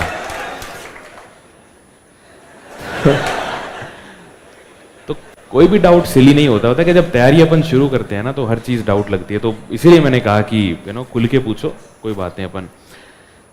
तो सुबह या रात का वक्त, देखो यार इसमें पता है आपका अपना स्टाइल होता है, कुछ भी आइडियल ऐसा नहीं है। ऐसे लोग भी हैं जो सुबह सुबह उठ के पढ़ते हैं, क्योंकि सुबह जब आप उठते हो ना तो आप ये देखोगे कि आपकी प्रोडक्टिविटी बहुत हाई होती है रात की बजाय। आप अपना फ़ोन ऑन मत करो, साइड में रख दो, और सुबह सुबह आप फ़ोन तो मेरे हिसाब से आप ऑफ़ ही रखें जब भी आप पढ़ें, सुबह पढ़ें या रात में पढ़ें, दिन में पढ़ें, फ़ोन को ऑफ़ कर दो। कोई ज़रूरी फ़ोन नहीं आ रहे होते हैं, किसी के नहीं, मेरे तो आज तक आए नहीं। एक दिमाग में कीड़ा होता है ना, यार कोई ज़रूरी फ़ोन आया, बेटा किसका फ़ोन आएगा तेरे को, किसी का नहीं आ रहा है, तो आप फ़ोन को तो साइलेंट ही करके छोड़ दें, तो आपके लिए बहुत भला होगा। क्योंकि फ़ोन पास में रहता है तो हम फिर उसमें डिस्ट्रैक्टेड हो जाते हैं, राइट। और कोई कहीं तोप का गोला गिर रहा है तो आपको फ़ोन करने से रुकेगा भी नहीं। तो ऐसा कुछ इंपॉर्टेंट फ़ोन किसी का नहीं आता है। हाँ, जो फीमेल्स हैं उनके लिए हो सकता है कि फैमिली को थोड़ा कुछ हो, तो उसमें आप बता दो कि साहब मैं यहाँ हूँ, इसलिए मैंने फ़ोन ऑफ करके रखा है, वट एवर इट इज़। तो हाँ, तो समय का जो है वो ये है कि आपके लिए वो आपका पर्सनल वो है, कभी भी पढ़ो, पढ़ाई होनी चाहिए। अगर आपके लिए सुबह उठना इजी है, अच्छा है, तो आप पता है क्या कर सकते हो, सुबह उठ करके आप आधा घंटा एक्सरसाइज करो और फिर आप पढ़ने बैठ जाओ। मैंने ये कभी किया नहीं, लेकिन अभी हम लोग जैसे पुलिस एकेडमी में हैं, तो यहाँ क्या है, हमें सुबह 5 बजे उठा देते हैं। तो शुरू में तो लगता था कि कैसे उठेंगे, पर अब आदत हो गई, अब नींद ही नहीं आती, मतलब 5 बजे के बाद तो अब नींद ही नहीं आती है। तो हल्की बुरी एक्सरसाइज कर लो तो आपका बॉडीली आप बहुत फिट रहेंगे। कुछ मत करो ना, दौड़ के आ जाओ, कुछ नहीं तो 15-20 मिनट दौड़ के आ जाओ, 25 मिनट, और फिर आकर के पढ़ने बैठ जाओ, तो आपका इससे बहुत वो फ़ायदा होगा। दूसरा एक और जो आपके सवाल का मैं जवाब अच्छे से दे देता हूँ। आपका सवाल शायद ये था कि इफ़ेक्टिव पढ़ाई कैसे करें। सुबह और शाम से आपको मतलब नहीं है, आपको पढ़ाई होने से मतलब है, राइट? आपने ही पूछा था ना? हाँ, आपको पढ़ाई होने से ही मतलब है ना। तो देखो इसका एक तरीका ये होता है, आप क्या करो, आप टारगेट सेट करो। कैसे कि मुझे आज जो भी सब्जेक्ट आप पढ़ रहे हो, ज्योग्राफी, हिस्ट्री, जो भी आप पढ़ रहे हैं, उसके आज ये 3 या 4 चैप्टर। अब वो टारगेट ऐसा नहीं हो कि 2 लाख चैप्टर एक दिन वाले, नहीं, मतलब रियलिस्टिक हो कि मैं 2 चैप्टर, 3 चैप्टर या 50 पेज, 60 पेज कर सकता हूँ या कर सकती हूँ। वो टारगेट आपने बना लिया। अब आप जब उस टारगेट को करने बैठें तो आप टाइम ले नोट कर लीजिए कि जैसे आप सुबह 7 बजे पढ़ने बैठे, तो आप ये देख लीजिए कि आपने वो 40-50 पेज कितनी देर में किए। जैसे मान लीजिए आपने 2 घंटे में कर लिए 9 बजे तक, तो इससे आपको एक बेटर ट्रैक रहेगा कि मैंने मेरे 40 पेज भी कर लिए और 2 या 3-4 घंटे जो भी लगते हैं आपको, आपने उसमें कर लिए। नहीं तो एक बार क्या होता है, हम पूरे दिन बुक खोल के बैठे रहते हैं एंड वी डोंट रियलाइज़ कि हम टाइम वेस्ट कर रहे हैं। तो इससे आपकी प्रोडक्टिविटी पे आपको कम से कम पता रहेगा कि टाइम आपका कैसे ज़ाया हो रहा है। और जिस समय आपकी पढ़ाई अच्छी हो, मान लीजिए आप सुबह उठ जाते हैं, बहुत लोग उठ जाते हैं, सुबह उठ के पढ़ लो। ये कोई, अब पता है ये कई बार पेरेंट्स या दादा दादी बोल देते हैं नहीं सुबह उठना चाहिए ब्रह्म मुहूर्त में। अब उठ जाता है तो उठ जाओ, पर उसके लिए परेशान मत हो, अगर दिन में आप टाइम मत वेस्ट करो। देखो टारगेट क्या है, टारगेट ये तो नहीं है कि सुबह उठ के पढ़ना है ब्रह्म मुहूर्त में, वो टारगेट थोड़ी ना है। टारगेट है आपको सिलेक्ट होना है। सिलेक्ट होने के लिए आपको क्या करना पड़ेगा, आपको टारगेट्स को पूरा करना पड़ेगा। अब चाहे आप 8 बजे उठ करके रात को 8 बजे तक 12 घंटे अच्छे से पढ़ लो, टारगेट्स पूरे कर लो, फिर चाहे आप कभी सो कभी उठो, तो इन चीज़ों से फ़र्क नहीं पड़ता है। मेन आपका है टारगेट आपके पूरे होने चाहिए। तो आप इस चीज़ को फॉलो करो, उससे ज़्यादा फ़र्क नहीं पड़ता है सुबह या शाम आप कब पढ़ रहे हो, बस इसको ध्यान रखो। एक और डाउट इसी में जुड़ा हुआ ये आता है कि एक दिन में एक सब्जेक्ट पढ़ें या 2-3 सब्जेक्ट पढ़ें मिला जुला के। तो ये भी यार हर व्यक्ति का अपना स्टाइल होता है। कुछ लोगों के लिए ये एक अगर वो मल्टीपल सब्जेक्ट्स एक दिन में उठाते हैं ना, तो उनके लिए क्या होता है, एक वो हो जाता है, रिलैक्स हो जाते हैं वो लोग। मैं तो नहीं हो पाता था, मेरे को तो ये आदत थी कि मैं एक सब्जेक्ट उठाया, 2 या 3 दिन में उसे पूरा किया, फिर मैं अगले सब्जेक्ट पे जाता था। तो ये आपका अपना स्टाइल है। इसके लिए आप ये करो, 2 दिन आप करके देख लो, कौन सा वाला, मल्टीपल सब्जेक्ट वाला। टारगेट्स अगर आप पूरे कर पा रहे हो तो आपका वो स्टाइल है। फिर आप करके देख लो 2 दिन सिंगल सब्जेक्ट वाला, अगर आपको उसमें ज़्यादा ईजी फील हो रहा है तो आपका वो स्टाइल है। दैट्स इट, इससे आप अंदाज़ा लगा सकते हैं। I hope I have answered your question. हाँ जी, और एसडीएम जो है वो राजस्थान एडमिनिस्ट्रेटिव सर्विसेज के अंदर बनते हैं, और उनका काम होता है बेसिकली एसडीएम्स का रेवेन्यू के मामले देखना, और इसके अलावा रजिस्ट्री, लैंड रजिस्ट्रीज और ये सब का वो देखते हैं। और साथ ही उनकी कुछ जो डेवलपमेंटल जो टास्क्स होते हैं सरकार के, मिड डे मील है, स्कूल्स हैं, हेल्थ है वगैरह है, तो उसमें भी उनको पावर्स दी जाती हैं कि आप इनको मॉनिटर करके इन पे काम करें। बाद में वो आईएएस में प्रमोट होते हैं लगभग 25 साल की सेवा के बाद, 25-26 साल की सेवा के बाद एटलीस्ट। आरपीएस जो है वो पुलिस विभाग के अंदर है। पुलिस विभाग का काम क्या है, पुलिस विभाग का काम या आरपीएस का काम स्पेसिफिकली क्या होता है कि डीवाईएसपी का काम ये होता है, डीवाईएसपी सुपरविजनरी अधिकारी होता है। इसको कमिश्नरेट में एसीपी बोलते हैं, असिस्टेंट कमिश्नर ऑफ पुलिस, और सीओ सर्किल भी बोलते हैं, सर्किल ऑफिसर। तो इनका काम क्या होता है, इनका काम ये सुपरवाइजरी ऑफिसर्स हैं। उस थाने में एक दिन में एक डीवाईएसपी के अंदर 4 या 5 थाने होते हैं। उन थानों में जो भी एफआईआर दिन भर में रजिस्टर होती है, उसकी सुबह एक डाइजेस्ट बन के डीवाईएसपी के घर पे आती है या ऑफिस में आती है कि आप ये एफआईआर रजिस्टर हुई है। तो डीवाईएसपी उसमें देखता है कि इन एफआईआर्स में सही धारा तो लगी है, कई बार क्या होता है गलत धारा लगा देते हैं, लग जाती है, तो उस सब को देखना, फिर रेक्टिफाई करवाना कि आप ये धारा सही कीजिए या जो भी। उसके बाद जब इन्वेस्टिगेशन होती है किसी मामले की, तो इन्वेस्टिगेशन ऑफिसर्स जो हैं उनकी वो सुपरविजन करते हैं कि आप इन्वेस्टिगेशन सही कर रहे हैं क्या, सही दिशा में हो रही है, कोई गड़बड़ तो नहीं हो रही है, स्पीड ठीक है क्या, पेंडेंसी जिसको बोलते हैं, एफआईआर कितनी दर्ज हुई, कितनों का आपने समाधान किया, वो पेंडेंसी रेट ज़्यादा हाई ना हो, ये सब काम है। तीसरा, जब चार्जशीट की स्टेज आती है तो चार्जशीट को भी एक तरीके से वो पढ़ करके अप्रूव करते हैं। जब कोर्ट में मामला पुलिस जांच करके कोर्ट में भेजती है तो उस चार्जशीट को भी वो पढ़ करके अप्रूव करते हैं, और कुछ स्पेशल रेफरेंस केसेस में तो साइन भी डीवाईएसपी और एसपी साहब के होते हैं। इसके अलावा कोई भी लॉ एंड ऑर्डर हो जाता है, जैसे कुछ दंगा हो गया, कुछ क्राउड कंट्रोल का इशू, वहाँ पर डीवाईएसपी जाते हैं। इसके अलावा कुछ स्पेशल केसेस में बाई लॉ DYSPs जो हैं वो मैंडेटेड हैं इन्वेस्टिगेशन ऑफिसर बनने के लिए, कि उन्हीं को इन्वेस्टिगेशन जाती है। वो मामले कौन से हैं? SC/ST prevention of atrocities act जो SC/ST के मामले हैं। इसके अलावा कुछ महिलाओं के अपराध जैसे गैंग रेप इत्यादि के जो सीरियस मामले हैं वो भी DYSPs खुद जांच करते हैं। ये इन शॉर्ट काम है। तो एक पुलिस में है, एक प्रशासन में है। SDM का ये है कि SDM का जो कार्य क्षेत्र है वो थोड़ा सा ब्रॉड होता है, क्योंकि उनको शिक्षा, स्वास्थ्य, पोषाहार इत्यादि, इंदिरा रसोई योजना, लगभग सबकी जिम्मेदारी दे दी जाती है कि आप इसमें इसको मॉनिटर करें, ऑब्जर्व करें। ये फ़र्क है इनमें। हाँ जी, इंग्लिश इम्प्रूव आपको किस पर्पज़, जनरल पर्पज़ के लिए, एग्ज़ाम पर्पज़ के लिए? अच्छा, तो इसमें ये है यार कि देखो, सबसे पहला तो आपका जो एग्ज़ाम की तैयारी आप अच्छे करो, आप इंग्लिश इम्प्रूव हो जाएगी। इंग्लिश बोलने में होता क्या है, कोई भी कम्युनिकेशन का जो मोटिव है वो ये है कि मैं जो मेरे मन की बात है वो मैं आप तक पहुंचा पा रहा हूँ। यही है भाषा का, और कुछ काम थोड़ी ही है। तो ये कब कर पाएंगे आप? ये आप तब कर पाएंगे जब आपको भाषा के शब्दों की जानकारी होगी। ठीक है, इसके लिए आप अनुलोम विलोम, एकात्मक शब्द, वो सब अगर आप पढ़ोगे हिंदी इंग्लिश दोनों के, तो आपको पता लग जाएगा कि मैं जो बात कहना चाह रहा हूँ वो कौन सा शब्द उस बात को कन्वे कर सकता है। वो जब आप, वही होता है इंग्लिश सुधारना, और इसमें कुछ है नहीं। तो आप तैयारी अच्छे से करोगे, आपकी सुधर जाएगी भाषा। हाँ जी, हाँ जी।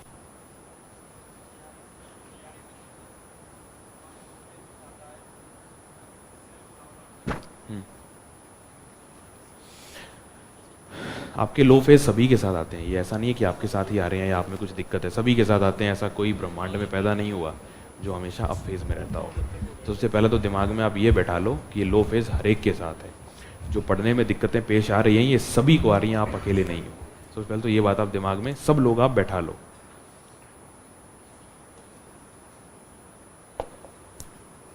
क्योंकि होता क्या है यार, हमें ऐसा लगता है कि यार मेरा पढ़ने का मन नहीं कर रहा, मेरे में तो कोई कमी है, मैं तो टॉपर मटेरियल ही नहीं हूँ। ऐसे डाउट्स हमें आने लगते हैं। ऐसा कुछ नहीं है, ऐसा कोई टॉपर पैदा नहीं हुआ जिसको पढ़ने का मन करता हो।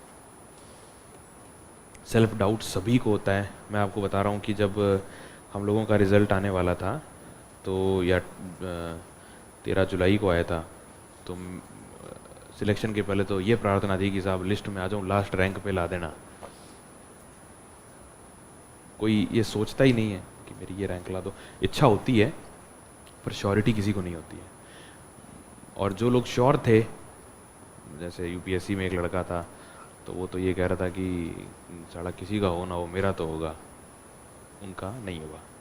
तो श्योरिटी जो है वो काम नहीं करती है यार। ठीक है, तो सेल्फ डाउट हर एक को है, क्योंकि आपको पता नहीं ना आप मेहनत कर रहे हो रिजल्ट क्या रहेगा। तो ये बिल्कुल नेचुरल है। तो आप ये सोचो कि हर एक के साथ है, आप में कोई कमी नहीं है। सबसे पहली बात तो ये है। दूसरा, जब भी सेल्फ डाउट आए तो वही चीज़ें हैं यार कि जैसे अपने कोई अच्छे पेरेंट्स से बात कर लो, फ्रेंड्स से बात कर लो, दोस्तों से जो आपको मोटिवेट करते हो। जैसे मुझे याद है कि मैं करता था बात, जब मैं से एक मेरे सीनियर थे, सचिन अहलावत सर हैं, इंडियन रेवेन्यू सर्विसेज में है, is a very senior officer. तो जब 2019 की बात है, 19 या 20 की बात है शायद, हाँ 20 की बात थी। तो 20 में दिया था मैंने, इंटरव्यू दिया था, हुआ नहीं था। तो बड़ा मुझे सेल्फ डाउट सा लगा, और उस टाइम RAS का भी रिज़ल्ट वगैरह आया नहीं था। तो मैंने सर को फ़ोन किया, मैंने कहा सर बड़े परेशान हो गया। और उस टाइम हुआ क्या था, मेरे जो कॉलेज के साथी थे ना, वो स्पेन, मेरा दोस्त था, मेरा रूममेट था, वो स्पेन शिफ्ट हो गया था, उसकी कंपनी ने उसको स्पेन भेज दिया। तो मुझे लगा यार जीवन तो ये जी रहे हैं, मैं तो वहीं हूँ, उसी कमरे में बैठा हूँ जहाँ मैंने शुरू किया था कॉलेज का। मेरे जीवन में क्या बदला? कुछ भी नहीं बदला। तो मैंने फिर सचिन सर को बड़ा परेशान होकर के, और मैंने कहा सर पूरा 5 मिनट समय है कि हाँ बोल। तो मैंने कहा सर ये बात है कि साथी तो चले गए पता नहीं कहाँ, और मैं तो यहीं बैठा हूँ। तो सर ने कहा यार देख, तू मेहनत कर रहा है, मुझे पता है, I know you have been working very hard, but ठीक है थोड़ी बहुत चीज़ें हैं, और जिस दिन तेरा हो जाएगा तो उस दिन 30 साल इन सबसे आगे निकल जाएगा। और दूसरी बात सर ने ये कही थी कि माँ सरस्वती किसी का उधार नहीं रखती कभी भी। तो ये बात जो है मैंने महसूस की है। अगर आप पढ़ रहे हो, अगर आप मेहनत कर रहे हो, मैं देखा यार मेरे बहुत से साथी हैं, जी तोड़ मेहनत की थी, जी तोड़, हो ही नहीं रहा था। एक दिन मैं और मेरा रूममेट है शैलेश, अभी इंडियन फॉरेस्ट सर्विस में है वो भी, उसको MP का ऑर्डर मिला है। तो हम लोग इंटरव्यू दे करके आए थे, 2020 की बात है, तो हम दोनों का युवा ने इंटरव्यू दिया था, नहीं हुआ। तो मैं बैठा था तो शैलेश आया, क्या हुआ भाई, क्या कर रहा है? मैंने कहा यार सैड सॉन्ग सुन रहा हूँ। तो जस्ट एक दिन नेक्स्ट डे की बात है रिजल्ट के, शैलेश बोला भाई मेरे को तो इतनी किस्मत खराब है, सैड सॉन्ग भी नहीं मिल रहे। तो कोई फ़र्क नहीं पड़ता यार। और मेहनत, बहुत मेहनती लड़का था वो, और मैंने भी मेहनत की थी। तो कई बार समय लग जाता है, भाग्य कह लो, ये कह लो, वो कह लो, तो पर मिलता है। तो ये मैंने देखा है, जो मेहनत जिन्होंने की है ना, तो उनका लास्ट में वो निकलते हैं यार। बस आपने ईमानदारी से मेहनत किया। अब आप पढ़ ही नहीं रहे हो या आप दिशाहीन तरीके से पढ़ रहे हो, फिर आप एक्सपेक्ट करो कि कुछ मिरेकल होगा, नहीं होगा। You will have to put in the hard work, you will have to put in the right direction में आप मेहनत आपको करनी पड़ेगी। पर होता है, या आप मेरे से लिखवा लो, अगर सही दिशा में मेहनत, क्यों नहीं होगा? और कुछ इंग्रेडिएंट है क्या? और कुछ तो कुछ है ही नहीं यार। जो 25 लाख का कोटा ये वो सब फर्जी बातें हैं। 35 लाख था, क्या था, जो भी था, तो वो सब फर्जी बातें हैं। पढ़ो लिखो, कोई दिक्कत। मेरे 70 नंबर थे इंटरव्यू, मैं खड़ा हूँ ना आपके सामने, कोई फ़र्क नहीं पड़ता। अच्छे से मेहनत करो, सही दिशा में करो, होता है। और कुछ है ही नहीं, कुछ वेरिएबल ही नहीं है। हाँ जी, उसके लिए बताया आपको मैंने, आंसर राइटिंग, उसकी एमसीक्यू की प्रैक्टिस की। रोमन सैनी सर का वीडियो देखना और एमसीक्यू की प्रैक्टिस करना, अपने आप आपके नेगेटिव मार्किंग कम हो जाएगा धीरे धीरे धीरे धीरे। रेशो कुछ नहीं होता यार, रेशो ये होता है उसका कि आपको एटलीस्ट 85% क्वेश्चन सॉल्व कर। वो देख, वो यार हर एक का पता है एक्यूरेसी अलग अलग होती है। जब आप सॉल्व करोगे ना तो आपको पता लगेगा। पर उसमें एक बेसिक फंडा ये है कि एटलीस्ट 75% से नीचे नहीं आना है आपको। अगर आपने 75% क्वेश्चन सॉल्व नहीं किए हैं ना, तो आपकी उससे कम किए हैं, तो आपकी फिर एक्यूरेसी बहुत ज़्यादा हाई होनी चाहिए। वो थोड़ा रिस्की हो जाता है। तो 75% क्वेश्चन आप कम से कम कीजिए। उसके ऊपर फिर आपका एक गोल्डन मीन ढूंढ लीजिए कि वो गोल्डन मीन आपका कहाँ है। जैसे मेरा 80% 85% क्वेश्चन पे था, उसके आगे फिर नेगेटिव चला जाता था। तो आप प्रैक्टिस करोगे ना तो आपको पता लगेगा कि वेरिएबल नहीं है, ये बहुत स्टैटिक है। तो आप 15, 20, 50 क्वेश्चन देखो, पेपर सॉल्व करो, आपको पता लग जाएगा कि आपको कहाँ पे रुकना है। इसके लिए आप ये कर सकते हो, एक टेक्निक आप क्या कर सकते हो, जैसे प्रीलिम्स का आपने पेपर उठाया तो 2 कलर के पेन लेना, ब्लू और ब्लैक। तो इसमें आप ये करोगे कि आपको जैसे ब्लैक कलर वाले से तो आप मार्किंग करोगे, फिर आप क्या करना, जो आपका जो भी क्वेश्चन है उसमें आप निशान लगाना कि जैसे ये क्वेश्चन मुझे 100% आता था तो उस पर एक टिक लगा दिया। इस क्वेश्चन मुझे 2 ऑप्शंस में डाउट था तो ऐसा कुछ निशान बना दिया। 3 में डाउट था, एक को मैंने पता था भी ये तो गलत है, 3 में डाउट है तो ऐसा कुछ निशान बना दिया 3 डॉट्स का। अब आप क्या करना, जब आपने ये सारे सॉल्व कर दिए, अब आप इन 2 में डाउट वाले क्वेश्चंस को सॉल्व करना, फिर आप 3 में डाउट वाले क्वेश्चंस को सॉल्व करना, फिर लास्ट में आप देखना आपके गलत कितने हो रहे हैं। तो आपको पता लगेगा कि जब आप 100 क्वेश्चन कर रहे हो तो नेगेटिव ज़्यादा हो रहे हैं, 80-85 के आसपास आपको ये लगेगा कि अब मेरा ऑप्टिमम स्कोर जा रहा है, इससे ज़्यादा कर रहा हूँ तो नेगेटिव हो रहा है। वो आप प्रैक्टिस करना, 5-7 पेपर में आपको समझ में आ जाएगा। इससे आप नेगेटिव कम कर सकते हो। रोमन सैनी सर की टेक्निक है शायद ये, शायद उसको आप वीडियो को देख लेना। हाँ जी, और कुछ परफेक्शनिज्म को दूर कैसे करें? देखिए यार, परफेक्शनिज्म की लड़ाई जो है ना, वो परफेक्शनिज्म चाहिए भी नहीं इस एग्ज़ाम में। इस एग्ज़ाम में आपको बस बाकियों से अच्छा होना है। टाइम वेस्ट होता है, बिल्कुल सही है। तो आप इसके लिए ये करो, परफेक्शनिज्म से बचने के लिए आप समय फिक्स कर लो।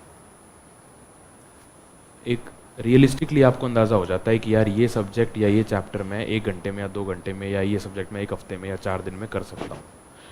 4 दिन बाद इस सब्जेक्ट को मैं छोड़ दूंगा। धीरे धीरे जो आप उस टाइम लिमिट के अंदर ही आप पूरा करने लग जाओगे। छोड़ दो, कोई डाउट नहीं आएगा, छोड़ दो। वो वैसे ही पूरा नहीं हो रहा था, वो पूरा होने वाला था क्या? वो नहीं हो रहा था वो पूरा, उसको छोड़ दो आप। और जब आप ये टकोगे ना कि मुझे 4 घंटे में इसको पूरा करना है, तो आप एक्स्ट्रा परफेक्शन में जाओगे नहीं, आप इसको पूरा करोगे। उस टाइम लिमिट के अंदर रहो बस। मतलब ये है कि टारगेट सेट कर दो, टारगेट प्लस टाइम, कि 40 पेज 2 घंटे में करने हैं। इस टाइम लिमिट को सेट कर दिया ना तो आप उसको नहीं करोगे, फिर आप ये टेक्निक आप यूज़ कर सकते हो। हाँ जी, बिल्कुल ज़रूरी नहीं है। देखिए, एनसीईआरटीज़ का पर्पज़ ये होता है कि अगर आप खुद से पढ़ रहे हो, राइट, तो आपके पास कोई डाउट्स पूछने के लिए है नहीं, आपको समझाने के लिए कोई है नहीं।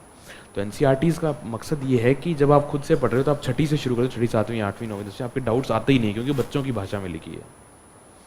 आप यहाँ पे आ गए हो, डाउट्स पूछने के लिए आपके पास टीचर्स हैं, तो आप क्यों पढ़ोगे एनसीईआरटीज़? कुछ अलग थोड़ी ना लिखा है उसमें, लिखा तो वही है जो आपके नोट्स का है। आप सीधे आप नोट्स पढ़ सकते हैं। कोई डाउट्स है तो आप टीचर्स से रेफर करें। एनसीईआरटी का बस इतना लॉजिक है। हाँ जी,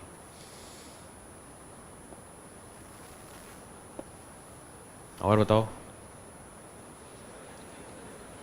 अच्छा, एक हम लोगों के एकेडमी में एक हमारे बैचमेट हैं, तो वो क्या होता है जब पढ़ने का मन नहीं हो रहा होता ना या कुछ ऐसा है, तो वो जो फैकल्टी आते हैं उनसे पूछ रहा आपके प्राउड मोमेंट बताओ। प्राउड मोमेंट, अभी तो ट्रेनिंग में ही हूँ यार, मेरे का एक प्राउड मोमेंट है, बट हाँ कुछ एक ड्यूटीज़ लगी थी हम लोगों की, जैसे मुहर्रम पे लगी थी, दिवाली पे लगी थी, और एक मैच था कुछ सेलिब्रिटी क्रिकेट लीग कुछ होता है ना, उसका फाइनल जयपुर में हुआ था, तो उसमें वीआईपी बॉक्स में ड्यूटी थी मेरी, तो वहाँ पे प्राउड फील हुआ यार। अब मतलब एकेडमी में हो तो आपको समझ में नहीं आता है ना आप क्या बन गए हो, क्योंकि वहाँ तो जो आपके उस्ताद हैं, जो आपके ट्रेनर्स हैं, गुरुजी हैं, वो लोग आपको ज़्यादा सर पे बैठाते नहीं हैं, वो एक नॉर्मल वे में रखते हैं, और वो तरीका भी है, क्योंकि ऐसा बोलते हैं कि अगर ट्रेनिंग के दौरान आपको अफसरी का वो दिखा दिया तो आप कच्चे रह जाओगे, तो जब बाहर आते हैं तो लगता है अच्छा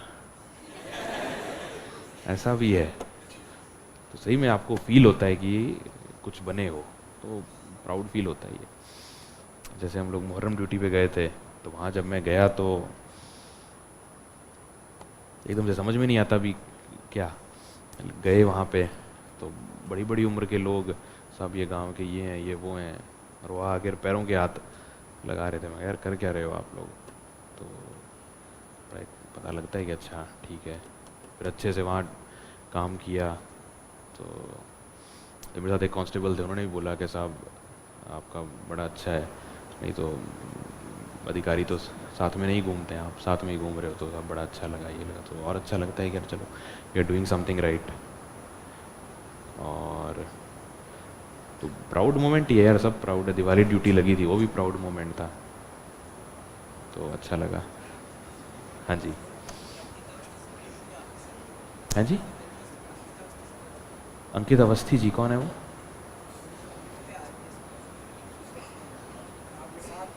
अंकित अवस्थी, 36 लोग तो हैं ही हम सारे यार, अंकित अवस्थी तो कोई नहीं है, कोई और सर्विस मिली होगी या तो मेरे बैच के नहीं होंगे फिर वो।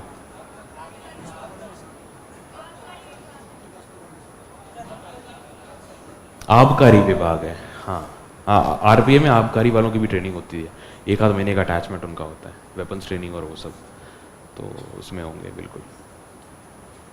अंकित अवस्थी, ठीक है, आबकारी में होंगे यार, मेरा तो उनसे परिचय है नहीं।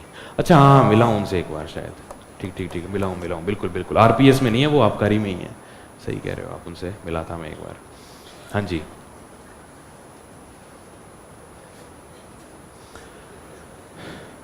बताओ कोई डाउट?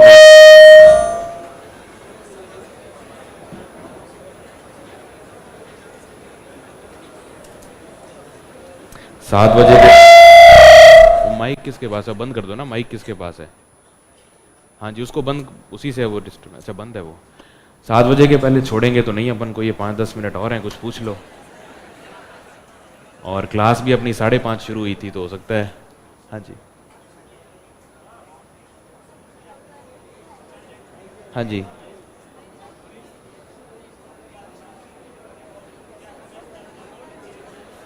इनका सवाल ये है कि जैसे मेरी 95 रैंक थी, तो मैं और क्या करता कि और बेटर आ जाती। तो पहली बात तो मैं संतुष्ट हूँ, मेरी आरपीएस पहली प्रेफरेंस थी। और दूसरी चीज़ ये थी कि यार मैंने तैयारी कैसे की थी। मैं 2017 में मैंने यूपीएससी का इंटरव्यू दिया था, तो मेरा उसमें हुआ नहीं था, तो यूपीएससी वाले में हुआ नहीं, तो उसके 15 दिन बाद में यूपीएससी का प्रीलिम्स था, तो मैंने वो प्रीलिम्स दिया, तो वो प्रीलिम्स भी मेरा रुक गया 0.67 कुछ से। तो मुझे लगा ये तो बड़ा माड़ी हुई, पर चलो जो ईश्वर की उसमें कुछ इच्छा थी। उसके 1 महीने बाद में आरएएस का प्रीलिम्स था, तो इसी की तैयारी, यही बच गया ले दे के, मेंस तो था नहीं। तो 1 आध महीने बाद में फिर ये था, हाँ यूपीएससी का रिजल्ट आ गया था, उस प्री में मेरा हुआ नहीं था, तो उसके 1 महीने बाद में आरएएस का प्री था। तो मैंने क्या किया, मैंने उठाए प्रीवियस ईयर पेपर्स और सिलेबस कि क्या पढ़ना है, बिल्कुल शॉर्ट में 15-20-25 दिन का टाइम था। प्री निकल गया, फिर आया मेंस की बारी। तो उस टाइम कह रहे थे कि अगस्त में शायद प्री हुआ था 25 अगस्त को, और फिर कह रहे थे सितंबर में आपका मेंस करवा देंगे। तो मुझे लगा अच्छा 2 ही महीने हैं, तो मैं फटाक से सिलेबस उठाया मेंस का, और मैं उसके नोट्स मैंने खुद से बनाए। मैं अकेडमी में उस टाइम नहीं आया था, स्प्रिंग बोर्ड में, मैंने नोट्स खुद से बनाए, NIOS और उसका यूज़ करके नोट्स बनाए मैंने। फिर वो अगर सितंबर से चला गया आगे, नवंबर दिसंबर, कब फिर वो बोले और आगे चला गया। तो उसके उसके बाद फिर मैं गया अकेडमी आया फिर मैं, तो यहाँ जो अकेडमी के नोट्स जो थे इसमें मैंने मेरे पुराने नोट्स को अपडेट किया। फिर फरवरी में मेरे को एग्ज़ाम होता दिखा नहीं, तो फिर मैं फरवरी में चला गया वापस दिल्ली यूपीएससी की तैयारी करने। फिर यूपीएससी का प्रीलिम्स दिया मैंने। यूपीएससी प्रीलिम्स के 25 दिन बाद में मेंस था, 25-26 जून को, 2 जून को, 3 जून को यूपीएससी का प्री था। तो बीच के 5-7 दिन तो मैं यूपीएससी की तैयारी करता रहा। मैं बोला ये बीच में अटका देते हैं यार, कोई मतलब है क्या। तो पापा ने कहा बेटा तेरा यूपीएससी निकल नहीं रहा है, आरएएस तेरे को देना नहीं है, तो गाड़ी चलेगी कैसे। तो फिर मैंने कहा चलो छोड़ो, 10-15 दिन की बात है। पुराने नोट्स मेरे उठाए मैंने और मैंने उसको रिवाइज़ करके और दिया, मेंस दे दिया। फिर इंटरव्यू हो गया। इंटरव्यू के टाइम फिर मेरा लास्ट में था इंटरव्यू, तो इंटरव्यू की तैयारी तो यूपीएससी वाली की हुई थी, तो कुछ ज़्यादा था नहीं। तो मैं इम्प्रूव क्या करता यार, मेरे पास तो समय ही मैंने इतना ही दिया, 3-4 महीने कुल ही। तो इम्प्रूवमेंट क्या करता मैं,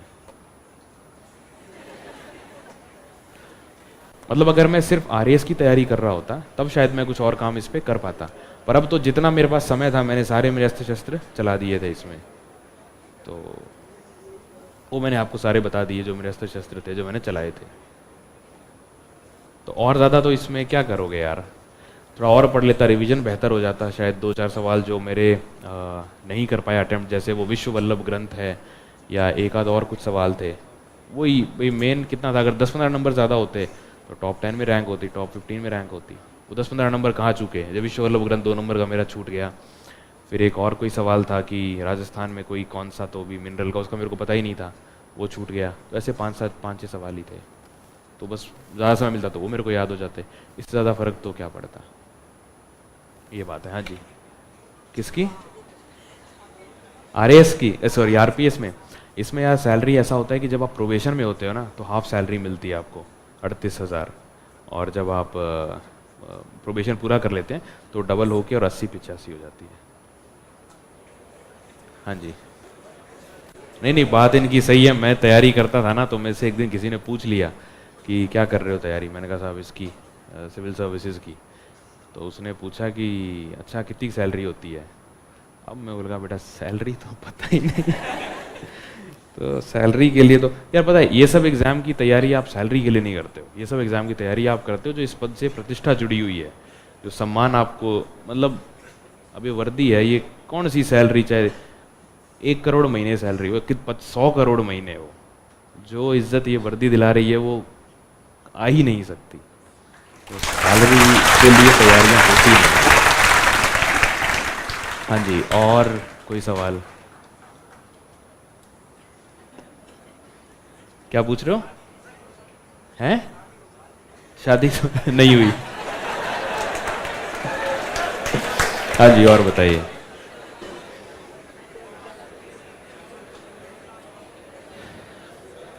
हाँ जी,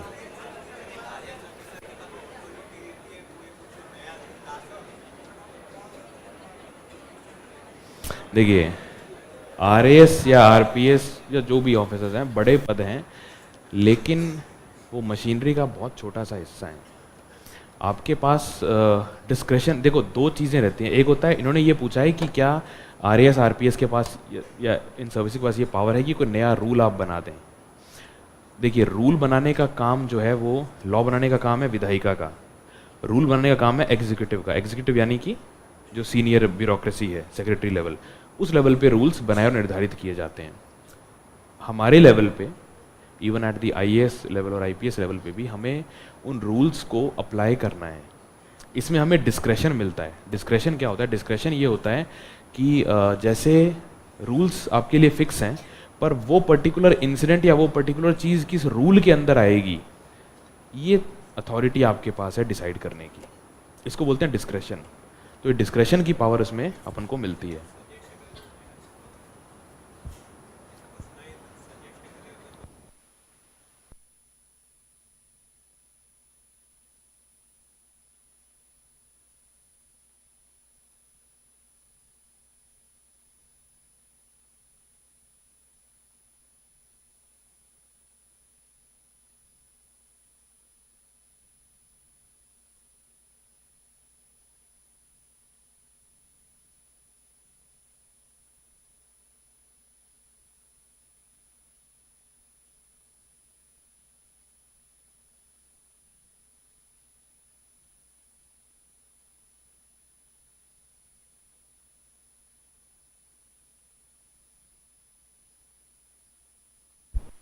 हाँ जी, और बताइए कोई डाउट ऐसा हो?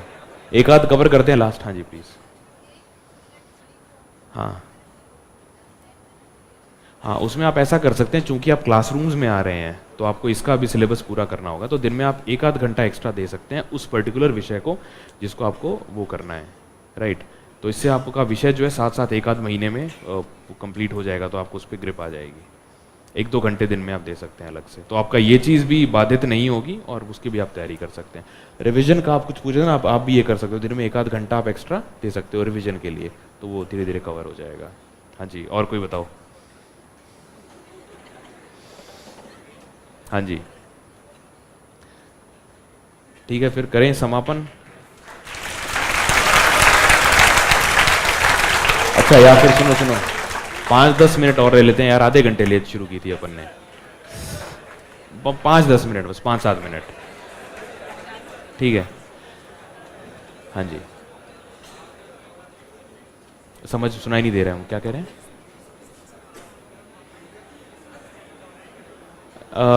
पब्लिक स्पीकिंग की स्किल्स कैसे डेवलप आप कर सकते हैं? पहला तो ये कि आपको भाषाई कंट्रोल होना चाहिए, आपको पता होना चाहिए कौन सा शब्द आप बोलना चाह रहे हैं, तो वोकेबलरी अपनी स्ट्रॉन्ग कीजिए, वो आप तैयारी शुरू करेंगे आरएएस की, आप कर लेंगे। दूसरा, आप थोड़ा सा ज्ञान होता है तो कॉन्फिडेंस आता है, अगर आपको पता है कि क्या बोलना है, थोड़ा सा पढ़ो बड़ो, ज्ञान और कॉन्फिडेंस आ जाएगा। कॉन्फिडेंस इसी बात का तो होता है ना कि आपको कुछ आता है, और क्या कॉन्फिडेंस होता है, बस। हाँ जी, एग्जाम जब पास में हो, सिलेबस को रिवाइज कैसे करें? तो इसमें यह है यार कि देखो, जब आप अभी से आप पढ़ोगे ना, तो एटलीस्ट 5, 7, 10 बार आप सिलेबस को पढ़ डालोगे, तो एग्जाम के पास तो आपको कुछ लगेगा ही नहीं वो रिविजन। आपको शायद ये दिक्कत इसलिए आ रही है कि अभी तक अपन क्या है, स्कूल कॉलेज में है, राइट, पढ़े हैं, तो वहाँ थोड़ी अलग तरीके की पढ़ाई होती है। कॉलेज, अब स्कूल तो पुराना पीछे छूट गया, कॉलेज की देखिए बात, तो वो तो लास्ट मोमेंट पे पढ़ते हैं।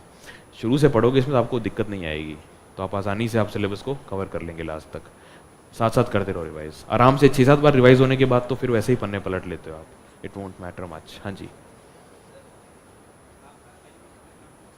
मेरा एजुकेशनल बैकग्राउंड, अच्छा मेरा परिचय, मेरा नाम परीक्षित सेहाग है और मैं हनुमानगढ़ से बिलोंग करता हूँ, राजस्थान में, संगरिया एक जगह है वहाँ से। मेरी बेसिक एजुकेशन संगरिया में ही हुई क्लास 10 तक, फिर 11th-12th में झुंझुनू में बिरला पब्लिक स्कूल में मैंने पिलानी से किया। फिर मैंने ग्रेजुएशन के लिए मैं महाराष्ट्र गया था, नागपुर, वहाँ से मैंने इंजीनियरिंग की, और इंजीनियरिंग के बाद मैं तैयारी के लिए आ गया, और 2018 वाली भर्ती से मेरी 95th रैंक है, और 2021 से मुझे 529 रैंक मिली है, तो उसमें मुझे IAAS अलॉट हुआ है, और मैं अभी वेडनेसडे या थर्सडे को शायद वहाँ ज्वाइन करूँगा। हाँ जी,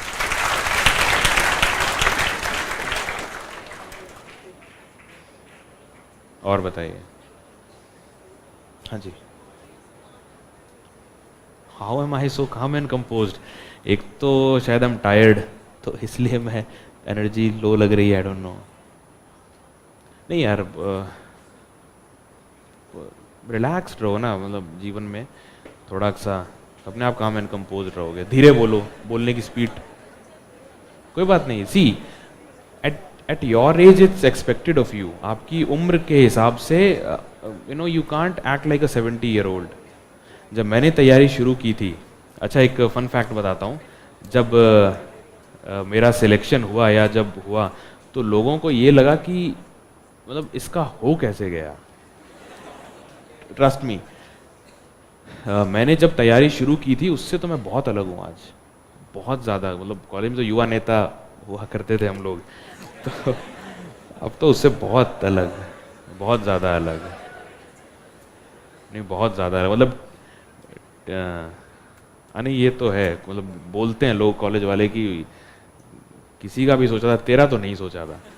तो एक है मेरे कॉलेज से एक लड़का था, साथ में ही था, he was a very good student, top university top करता था वो, तो एज फेट हैड इट उसका नहीं हुआ, और मेरी 56% है कॉलेज में। तो बदलाव आते हैं यार, जब आप तैयारी शुरू करते हो ना, तो आप में बदलाव आते हैं। हाँ जी,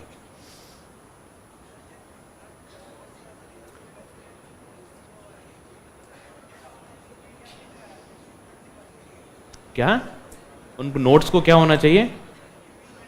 हाँ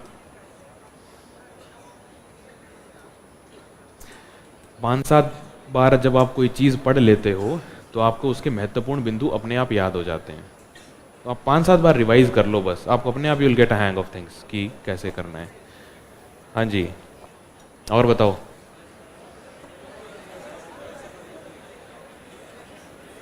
हाँ जी, नहीं,